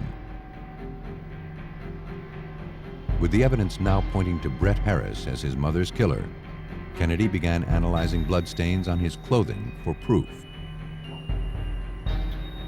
But serological tests showed that all the blood on his clothes had originated from the stepfather. Kennedy now wondered if it was possible for Brett to have bludgeoned his mother while avoiding getting her blood on him. To find out, he devised a blood spatter experiment. Simulating the assailant's position, he began striking sponges soaked with blood with a wooden instrument, looking to see how the resulting blood spatter would stain his clothing.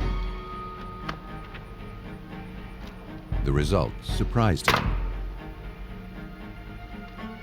The first couple blows, I actually turned my head to the side so I wouldn't get a full face of spatter. And I found out I wasn't getting anything. I just started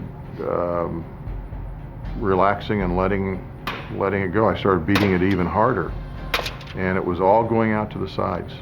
Very little was coming back at me, if any. Kennedy had successfully demonstrated that Barbara's assailant could have avoided being spattered by her blood. We have a lot of information that we're going to get. And coupled with the other findings, it was clear that Brett Harris's story was a lie. So the bottom line is, the 2 deceased people who couldn't speak for themselves spoke volumes with the bloodstain patterns that were produced from them. And I was unable to support or substantiate anything that the defendant had said. After being charged with 2 counts of first-degree murder, Brett Harris underwent a psychiatric evaluation. He now admitted to both killings, but claimed it was in self-defense. After explaining that his parents were possessed by warlocks, Brett Harris entered a plea of not guilty by reason of insanity. Though Brett had been previously diagnosed with a mental condition, prosecutors believed the story he was now telling was just a desperate attempt to escape justice. He wasn't insane, and by that I mean, did he know what he was doing? Did he know that he actually was killing human beings? And did he know that it was wrong? And there was no doubt as to the answer to those questions was yes and yes. He knew it was wrong, otherwise why did he call 911 immediately after it? He knew it was a crime. But to win a murder conviction, authorities needed to find physical proof that the cold-blooded murders were not the result of an insane mind. Forensic examiners in Sacramento, California, had proven that 24-year-old Brett Harris had brutally bludgeoned his mother and stepfather to death. After being charged with 2 counts of first-degree murder, the suspect told psychiatrists that warlocks possessed both Bob and Barbara Giesler, and he killed the couple in self-defense. Brett Harris entered a plea of not guilty by reason of insanity. To prove that he was lying in order to avoid the death penalty, authorities turned once again to the forensic evidence.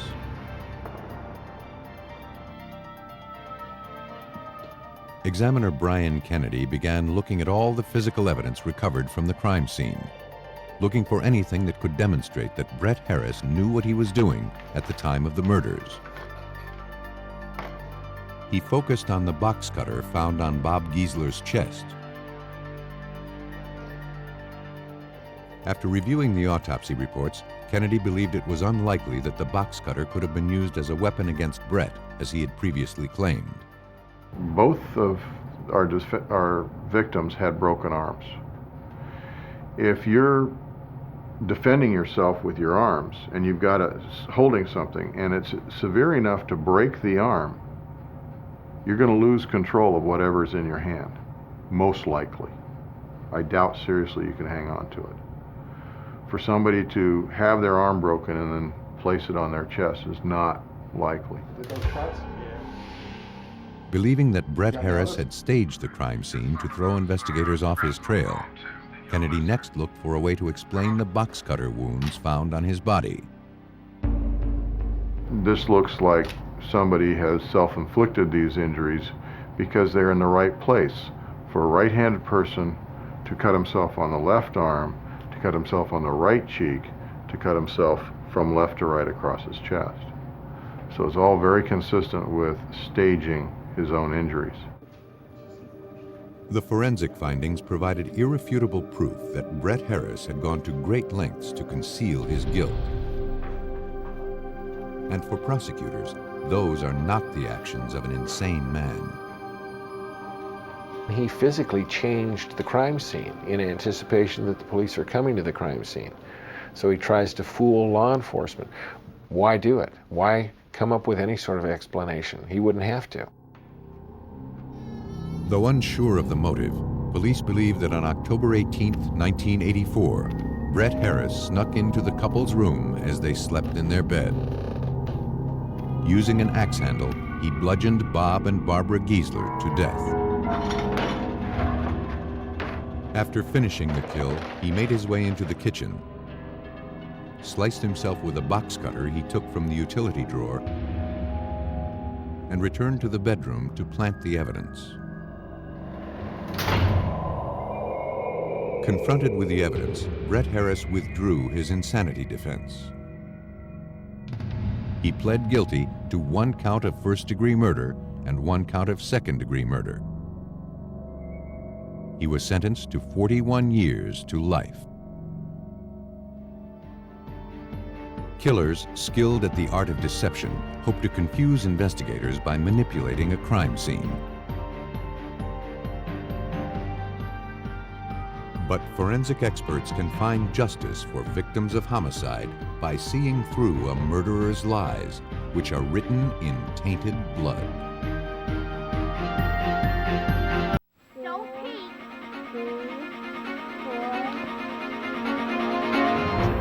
In a Baltimore, Maryland suburb, a game of hide-and-seek turns deadly for a 9-year-old girl. Witnesses ID a suspect and trap him in a web of circumstantial evidence. What does she look like? 8 years later, only DNA technology can render the final verdict. In California, a woman is viciously attacked in her sleep by a suspected serial killer. After she slips into a coma, investigators struggle to identify a suspect. When she regains consciousness, she IDs her attacker, and he is no stranger. In the past, eyewitness testimony and circumstantial evidence could spell doom for a suspect without an ironclad alibi. Today, forensics experts are clearing the falsely accused using DNA to uncover proof of innocence.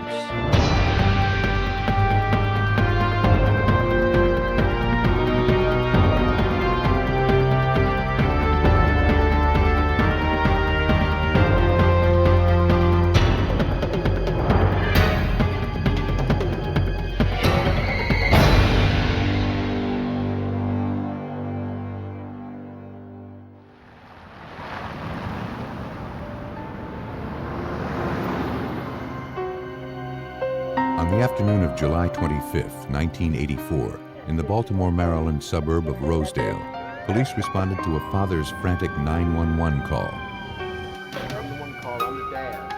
Thomas Hamilton reported that his 9-year-old daughter Dawn was missing. His sister had been babysitting Dawn and Dawn's cousin Lisa that morning. It's just behind the apartment houses. 8-year-old Lisa told police that she and Dawn had left to go play at a nearby pond around 10:30. The surrounding wooded area was a great place to play hide-and-go-seek. 15, no, 20. 1. No peeking. 3. But after some time, the two became separated. 6. 7. Lisa couldn't find her cousin and thought that maybe Dawn had decided to go back home. But she had not returned. After an hour passed without a word, the aunt became concerned and contacted her brother. Thomas Hamilton knew that Dawn was familiar with the woods and thought it was unlikely that she had simply become lost. He feared that something terrible had happened.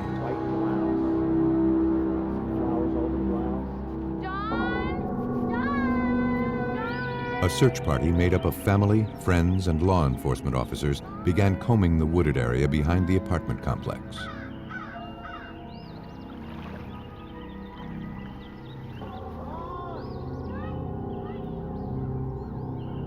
After several hours, their efforts had turned up nothing.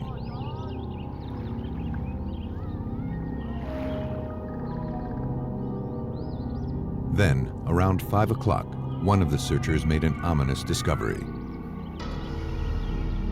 A pair of child's underwear was found hanging from a tree branch. Investigators quickly began searching the immediate area. Within a few minutes, their worst fears were confirmed. Lying face down in a pile of brush, they found the lifeless body of 9-year-old Dawn Hamilton. Got a body here. Appears to be a little girl. I'm not feeling the pulse. Her skull had been crushed, On the north side of the pond, just up the hill. We need some help. and there were indications that she had been sexually assaulted. Evidence technicians were dispatched to the scene. They preserved the girl's underwear, hoping some trace of her killer remained.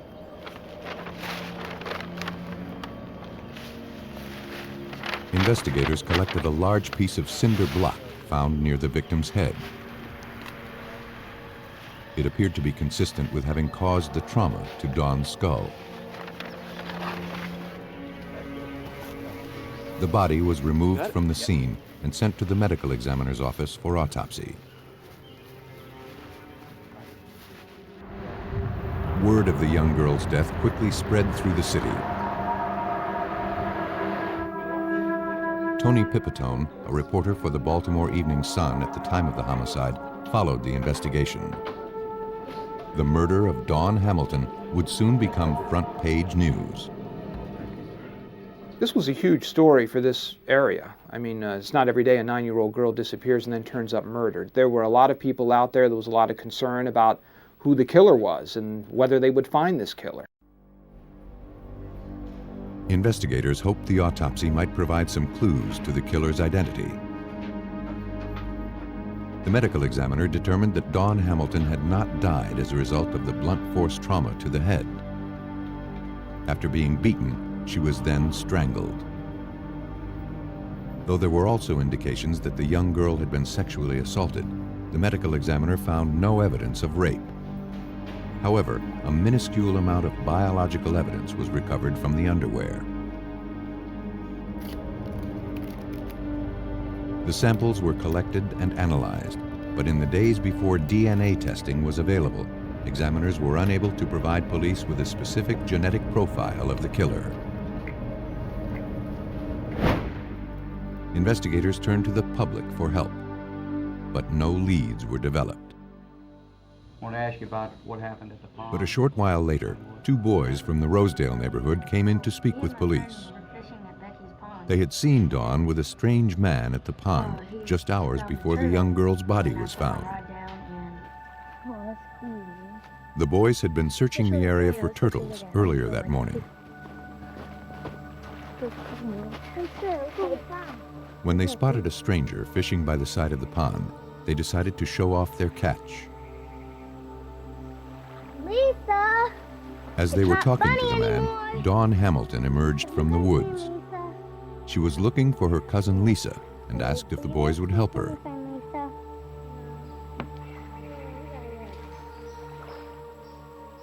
They declined, but the stranger offered to help.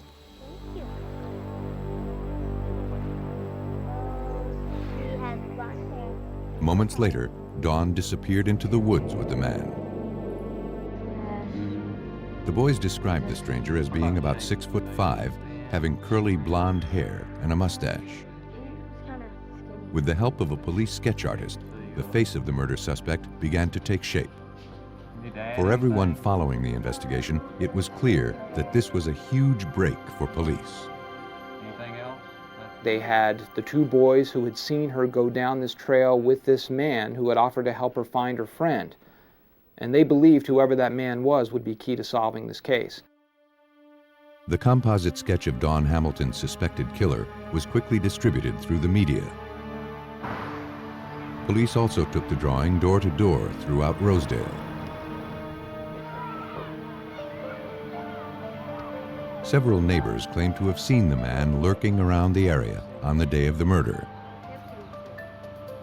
But no one had seen him before then, and no one knew his name. As the investigation threatened to stall, pressure to solve the case mounted. Again, police turned to the media for help. It's Tony Pipitone. Desperate to generate a lead, detectives released a psychological profile of Dawn's killer through all area newspapers. The detectives had this profile done that said that whoever was responsible for this crime may have had an argument with a woman, a domineering woman in his life, may have been projecting that anger at that woman at this little girl. They said that whoever did this, according to this profile, grew up around the water because he was near the pond and where these boys were fishing and had gone to this pond as some kind of refuge in a troubled time. And what's your name? Hundreds of tips poured into police. Thanks for calling.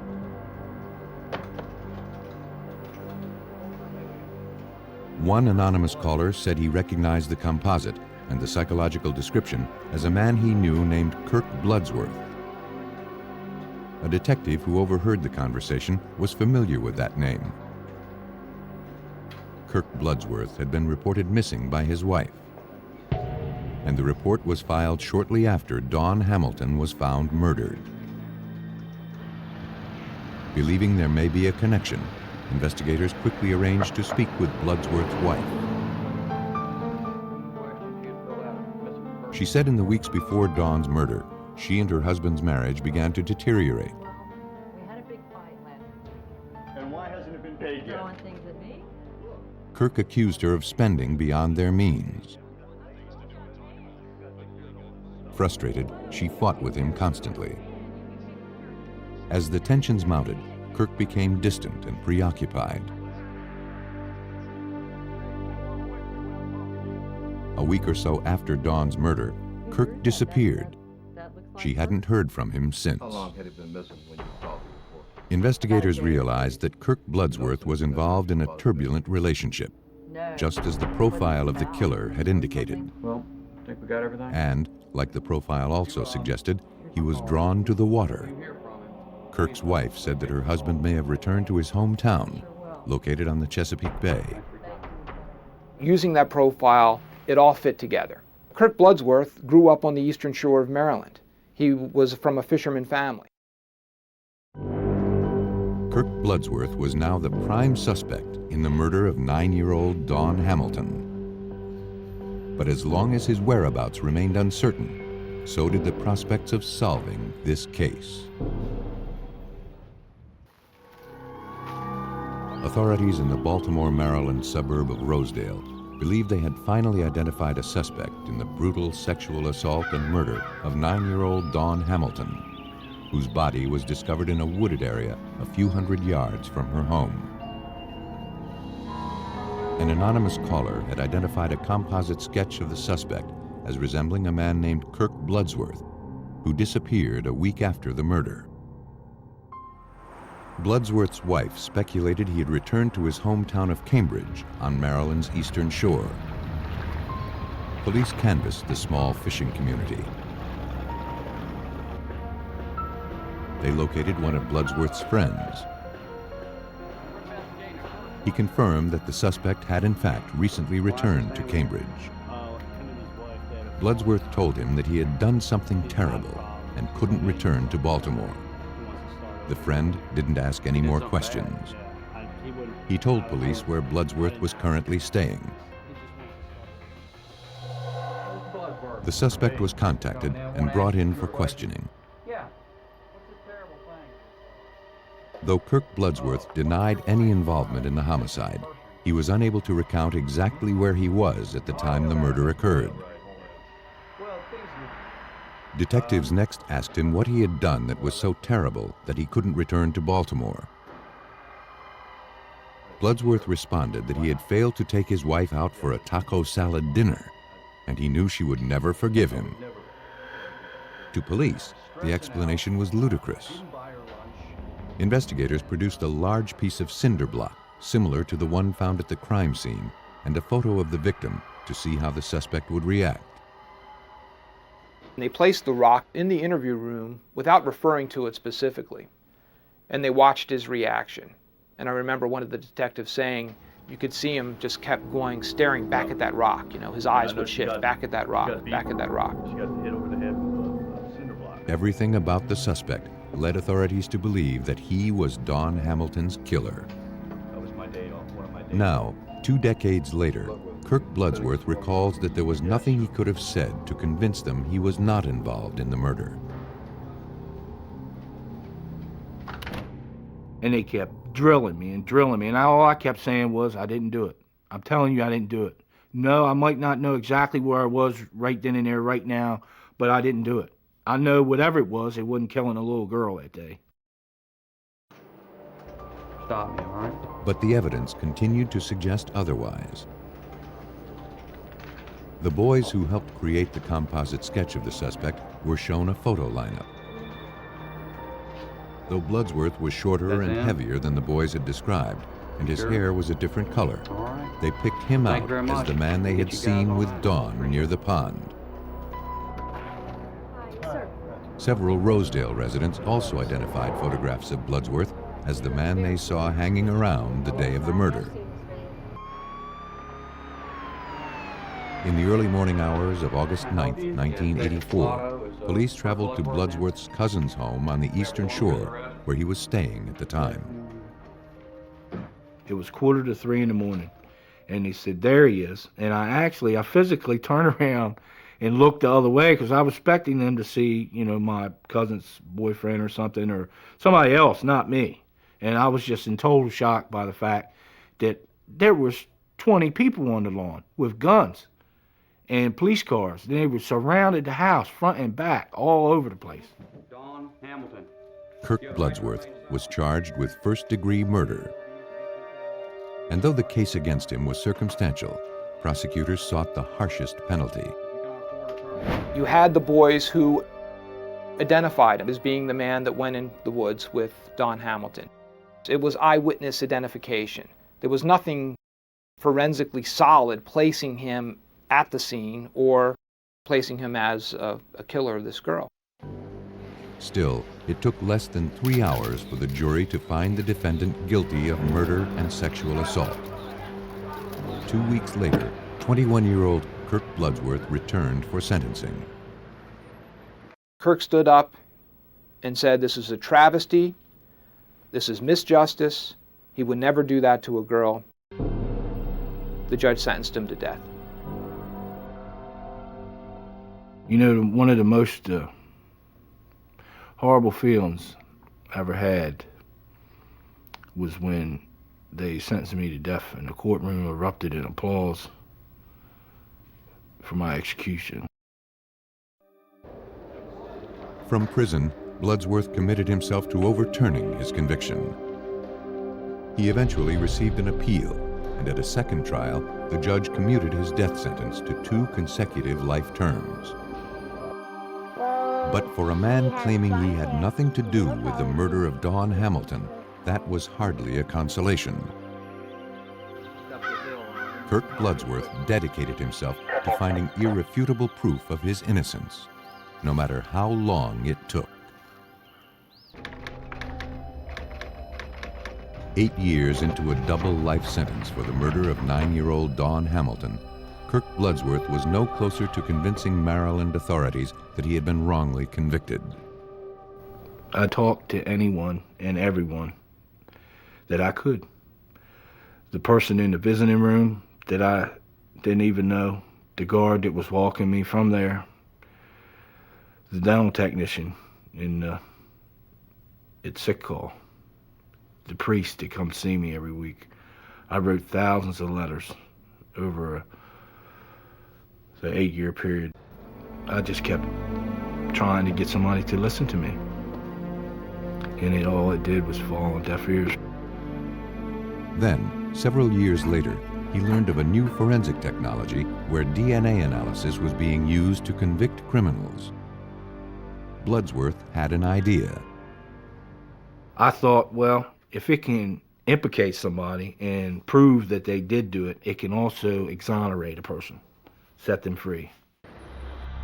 Dr. Ed Blake of the Forensic Science Associates Lab in Northern California agreed that recent advancements in DNA technology could now offer Bloodsworth hope that previously didn't exist.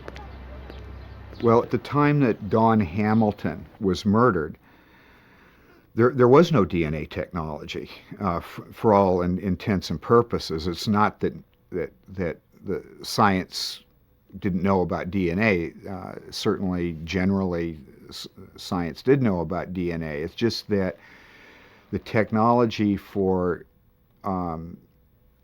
doing work in a forensic setting hadn't evolved to the point where that technology was useful in a forensic setting.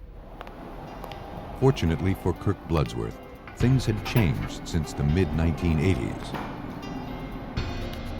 Examiners began looking into the case. The only item that potentially held exonerating evidence was Dawn's underwear found at the crime scene. Examiners, however, were confronted with 2 immediate problems. First, there was no guarantee that any genetic material remained on the garment. Secondly, even if there was, the evidence had been stored in a non-climate controlled environment for nearly 9 years, making it likely that any DNA samples would be too degraded to be useful. But examiners were in luck. A stain found on the fabric appeared to be a trace amount of biological evidence. Under a high-powered microscope, examiners confirmed that they had found a viable sample. One single gene strand was located. In the past, this minute sample would have been too small for testing. But now scientists had a new technique, referred to as PCR analysis. The technique allows examiners to isolate a single gene strand containing DNA material. Once isolated, the DNA is then copied millions of times over, so that enough copies of a specific gene can be readily subjected to analysis. You can think about DNA like the letters in a book. The letters in a book, which are formed into sentences, and the sentences are formed into paragraphs, and the paragraphs into chapters. A book has a 26-letter code. Well, DNA has a 4-letter code. The PCR process, in effect, searches the entire book of sentences to copy the one sentence that you're interested in looking at, and then copying those over and over so the sentence is easier to read. The procedure was successful. After comparing the genetic profile of Kirk Bloodsworth to the one generated from the evidence, Dr. Blake concluded that Bloodsworth could not have killed Dawn Hamilton. The inmate was contacted with the news. I had tears running down my face and my hands were up in the air. I went down the tier in front of the cell screaming that it's over. Now, I remember throwing my hands up in the air like this and just totally elated. These were Kirk Bloodsworth's last seconds behind bars. Maryland's governor immediately pardoned Bloodsworth. On June 28, 1993, after spending nearly 9 years behind bars, he was released from prison. He was later awarded $300,000 in compensation. Though he returned home to the Eastern Shore, the homecoming was bittersweet. Kirk's mother had not lived to see him a free man. My mom knew. She knew her son. She knew that anybody that she raised was not like that. And I guess all moms think that way, but she knew her son well. Knew me well. Well enough to know that I was innocent of what I was in there for. For police in Rosedale, Maryland, as long as Dawn Hamilton's real killer remains at large, the investigation into her murder will never be closed. In Maryland, an innocent man was freed thanks to advanced forensic technology. A convicted killer in Southern California also claims to be paying the price for another man's crime. Around 2 a.m. on September 30th, 1979, Kevin Green returned to his Tustin, California apartment after leaving to pick up some fast food.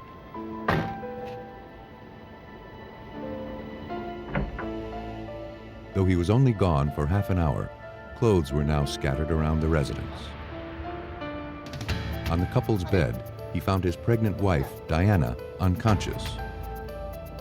She was bleeding badly. Green quickly called police.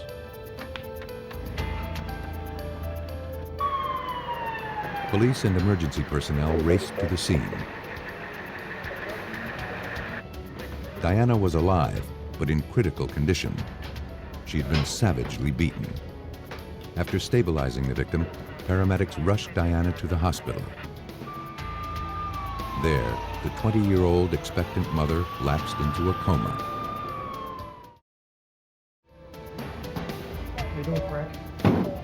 Crime scene technicians began scouring the residence, looking for any trace of the assailant that may have been left behind. But no fingerprints or any stray hairs or fibers were found. There was no indication that anything had been stolen from the apartment. Blood and trace amounts of what appeared to be biological evidence were recovered from the bed. With the only witness to the assault in a coma, police turned to her husband, Kevin Green, for answers. The Marine Corps corporal told investigators that he and Diana had friends over for drinks earlier that evening. It won't be long, honey. Around 1:30 a.m., shortly after the guests left, Kevin was hungry and decided to go out for some fast food. There were several parties in the neighborhood. Kevin forgot to lock the door. As he made his way to his car, he noticed an African-American male walking aimlessly down the street. He had never seen the man before. But with all of the parties going on, Green thought nothing of it. When he returned a half hour later, he saw the same man climbing into a black van. He didn't get a good look at the stranger's face. After watching the van pull away, Green made his way inside. Kevin now believed that the stranger was involved in the assault on Diana. He added that his and Diana's marriage was a good one.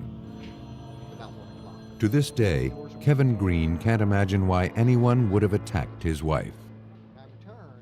There's no reason in my mind. I can't think of any warnings I've heard or any reference to anything like this. She doesn't have any enemies. I don't have any enemies. Why would this happen? What has happened? At the crime lab, technicians began trying to answer those questions. Biological evidence recovered from the victim's body and the bed confirmed Diana Green had been sexually assaulted. But in the days before DNA profiling, there was little investigators could do to tie this sample to a specific individual, even if a suspect emerged. And that wasn't the only obstacle facing investigators. Though the victim was still alive, Costa Mesa homicide detective Barbara Geisler knew she would have to make her case without the eyewitness testimony of Diana Green. Her injuries to her head was described to me by the doctors at the hospital as if she had fallen off a two-story building head first. And it was really a miracle that she survived. And so she suffered from lapse of memory. It's not looking good. I think some of your problems flow As soon as investigators began reviewing the details of Diana Green's assault, something immediately caught their attention. The MO was frighteningly similar to 4 unsolved rapes and murders that had occurred throughout Orange County within the past 9 months. All the young female victims were found sexually assaulted and brutally beaten to death. And in each homicide, the killer apparently entered the victims' residences through unlocked doors. No. Nothing was taken from any of the apartments, suggesting the perpetrator had not been motivated by robbery.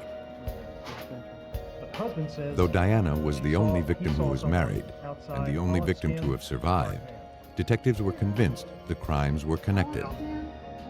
The apartment was downstairs. She was home alone at the time of the incident. The apartment did not appear to be ransacked. There didn't appear to be anything taken. There was no theft or burglary involved. She was sexually assaulted and also bludgeoned. That's enough similarity certainly to get your attention. Though Diana Green had miraculously survived an attack by a serial killer, her unborn baby girl was barely clinging to life. The day after the assault, while still lingering in a coma, the situation turned critical. A nurse came in to do the next check on the baby. She was listening to the baby's heartbeat, and then she lost it. And she kept looking for the heartbeat and kept looking. She couldn't find it. There wasn't any warning. There wasn't any anything anybody could do. The baby's heartbeat stopped. And by the time they realized that that's actually what had happened, the baby hadn't just turned. It was too late. The serial killer, who the press dubbed the bedroom basher, had claimed another innocent life. And though publicity surrounding the murder of the unborn baby sent shockwaves through the community, no solid leads were developed. Then, 8 days after Diana Green was assaulted, police were called to an apartment complex just 3 blocks from her residence. There had been another homicide. The body of 24-year-old Deborah Kennedy was discovered by her roommate.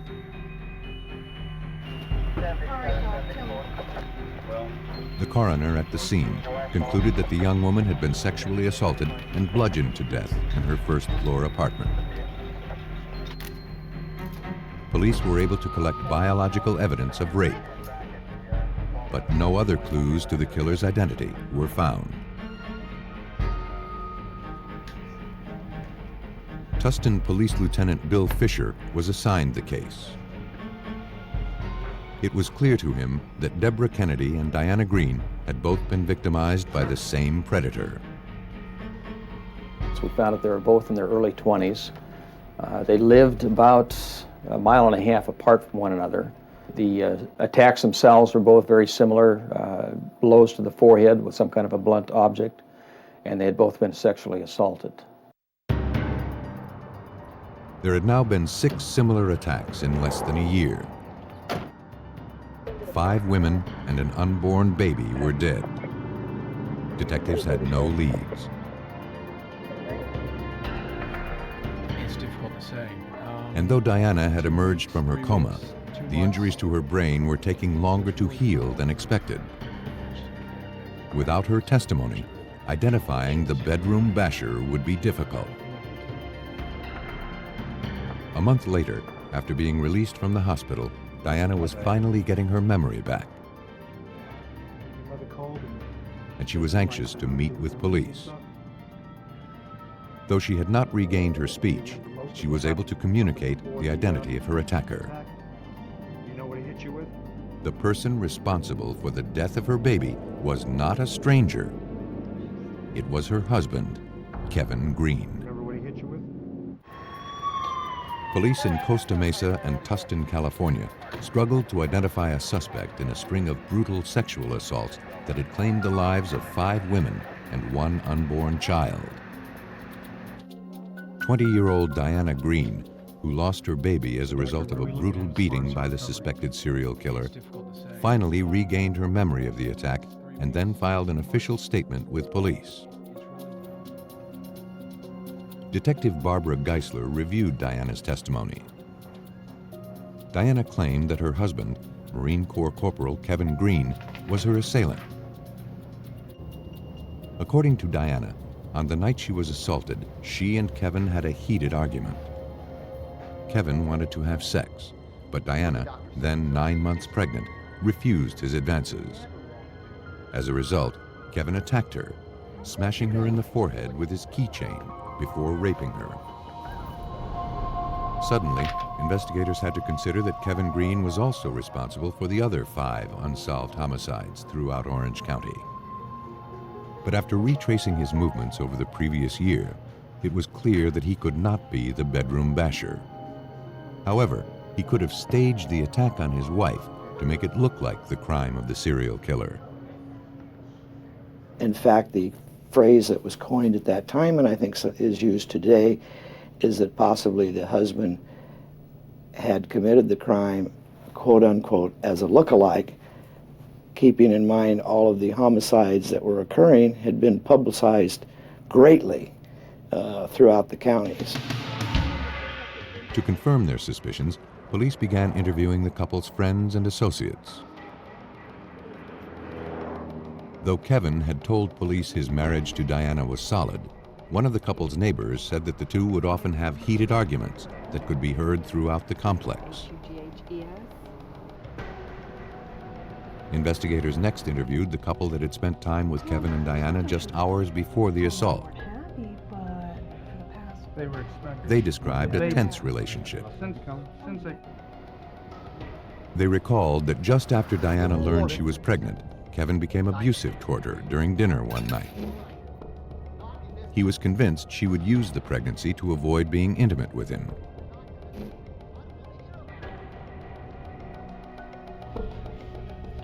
The friends didn't think the marriage was a happy one. Convinced they were on the right track, investigators brought Kevin Green in for questioning. Looking to corroborate Diana's story, investigators collected his keychain that he allegedly used to beat her with. Have a seat. Later analysis revealed no traces of blood. But Kevin Green couldn't explain how or why his wife had memories of him attacking her. He insisted he had nothing to do with her assault. He maintained that at the time of the attack, he was across town getting fast food.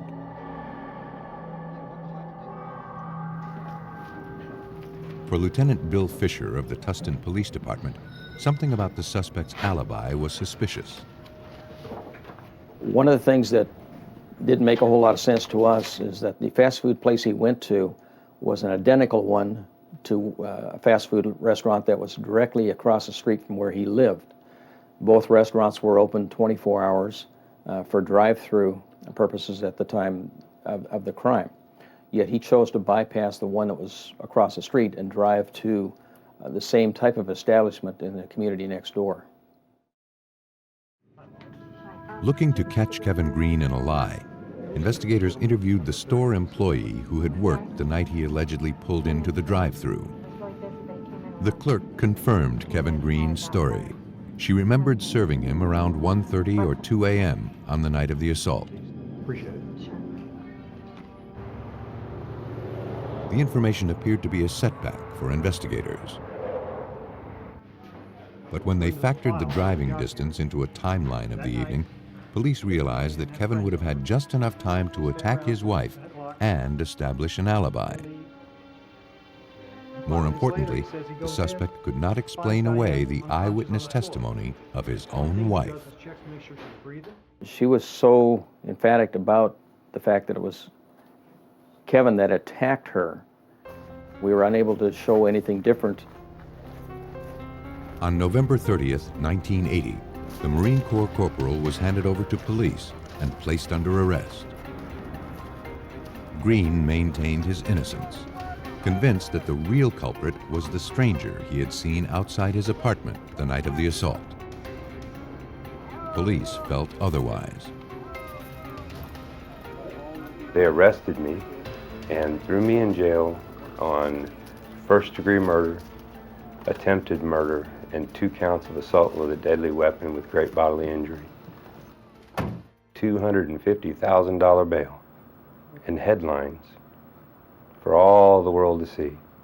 Marine arrested in a beating attack and death of his daughter.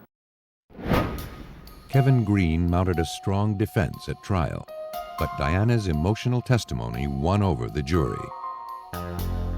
He was convicted on all counts and sentenced to life in prison. Though Green fought to overturn his conviction, his efforts went unrewarded. 15 years into his sentence, he had exhausted all of his appeals. Because he never showed remorse for the crimes that he insisted he hadn't committed, Kevin Green was turned down for parole in 1988, 1991, 1993, and 1995. Green resigned himself to the fact that he would die in prison. A self-proclaimed innocent man. 15 years into a life sentence for assaulting his pregnant wife and killing their unborn baby, Kevin Green continued to maintain his innocence. But with all of his appeals exhausted, his only hope for justice was that the real culprit, who Green believed to be the serial killer known as the Bedroom Basher, would someday be caught. But Tustin and Costa Mesa police had been unable to identify a suspect in the 5 unsolved 1979 homicides. The investigations into those murders had ground to a halt. But in the summer of 1995, Tustin police detective Tom Tarpley learned of a new national database called CODIS, the Combined DNA Identification Index, that had the potential to re-energize those investigations.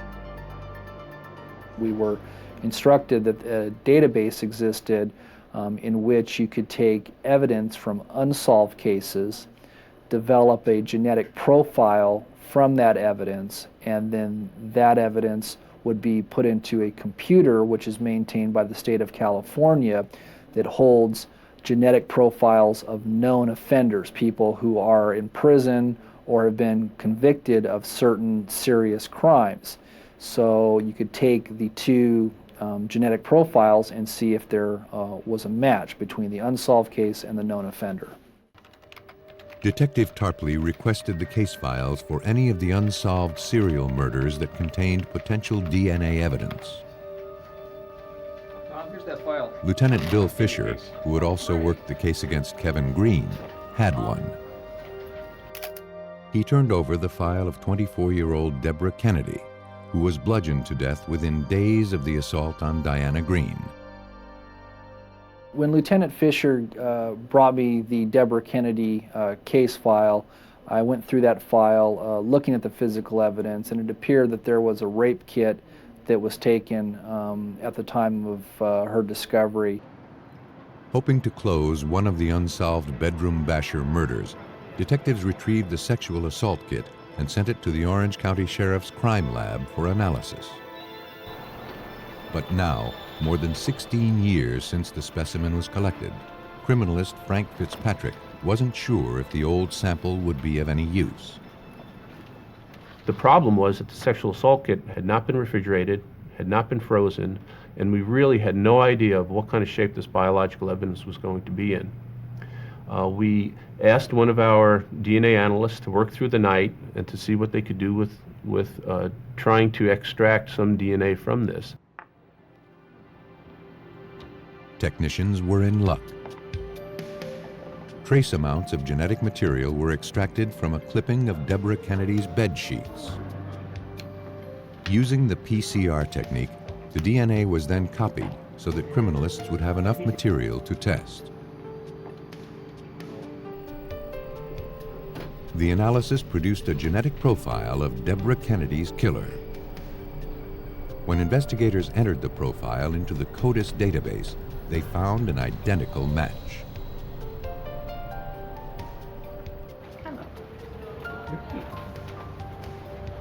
The biological evidence had originated from a man who was currently serving time for rape in a Central California prison.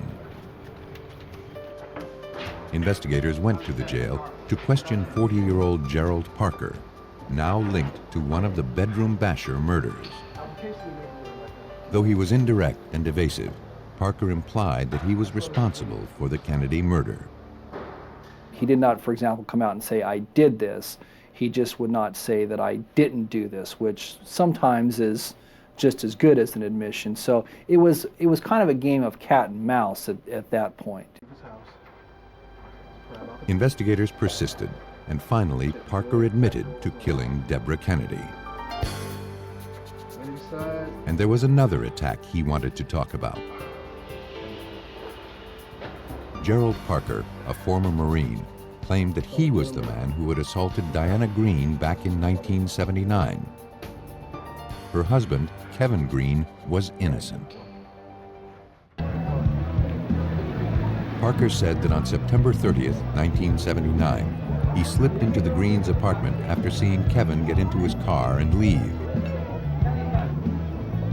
Using a 2x4, he attacked Diana as she slept in her bed.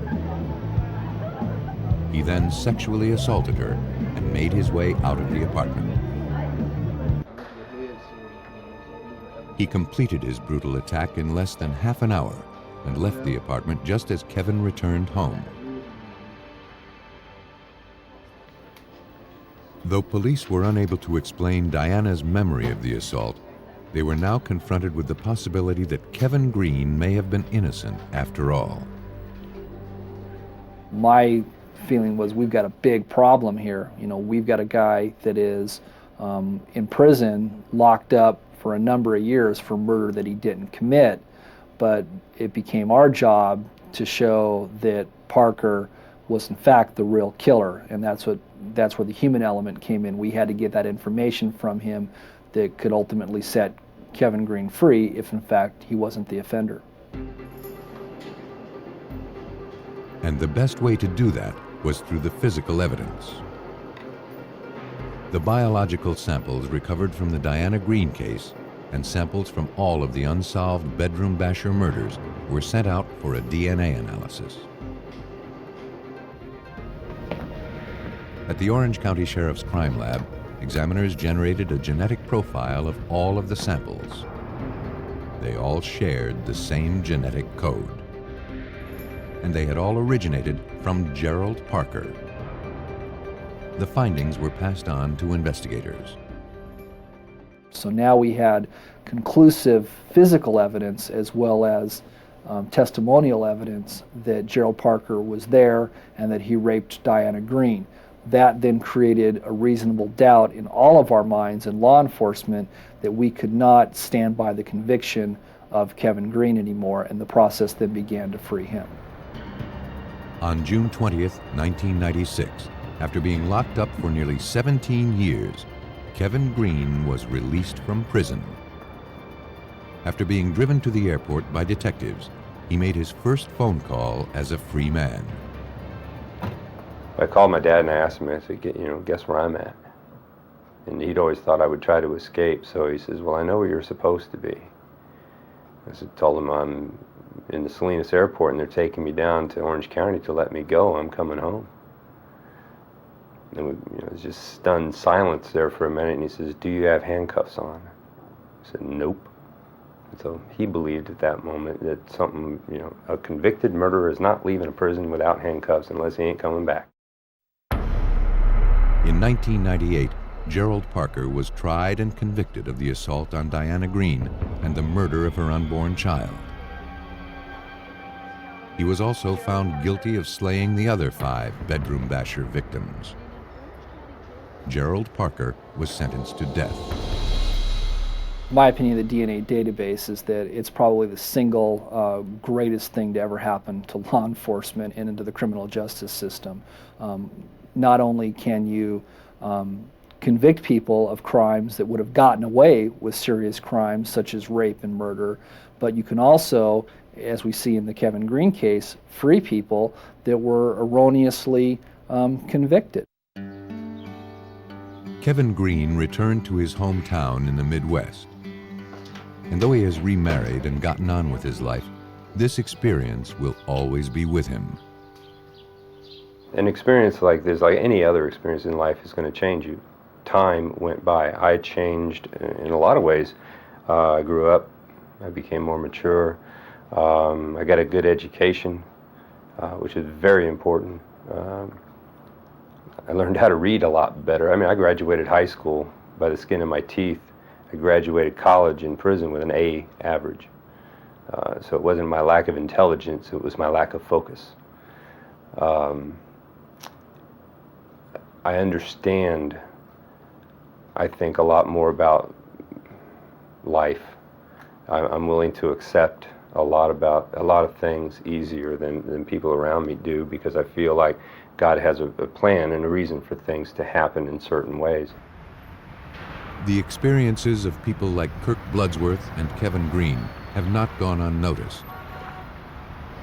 On February 11, 2000, Vermont Senator Patrick Leahy, chairman of the Senate Judiciary Committee, introduced the Innocence Protection Act, a bill designed to ensure that no more innocent people are convicted of crimes they didn't commit.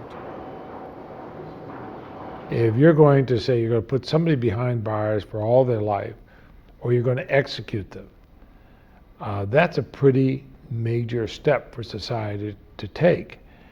And you better be sure you're convicting somebody who is guilty. Right now we have a system where you can't say that. Right now you have a system where a lot of innocent people get convicted. It doesn't have to be that way. It's relatively easy to make sure that doesn't happen. It's time we make sure it doesn't happen. Homicide investigators must often rely on circumstantial evidence to win a conviction. But sometimes things aren't what they appear to be. With advanced forensic technology, science can render the final verdict and find justice for the falsely accused by uncovering proof of innocence.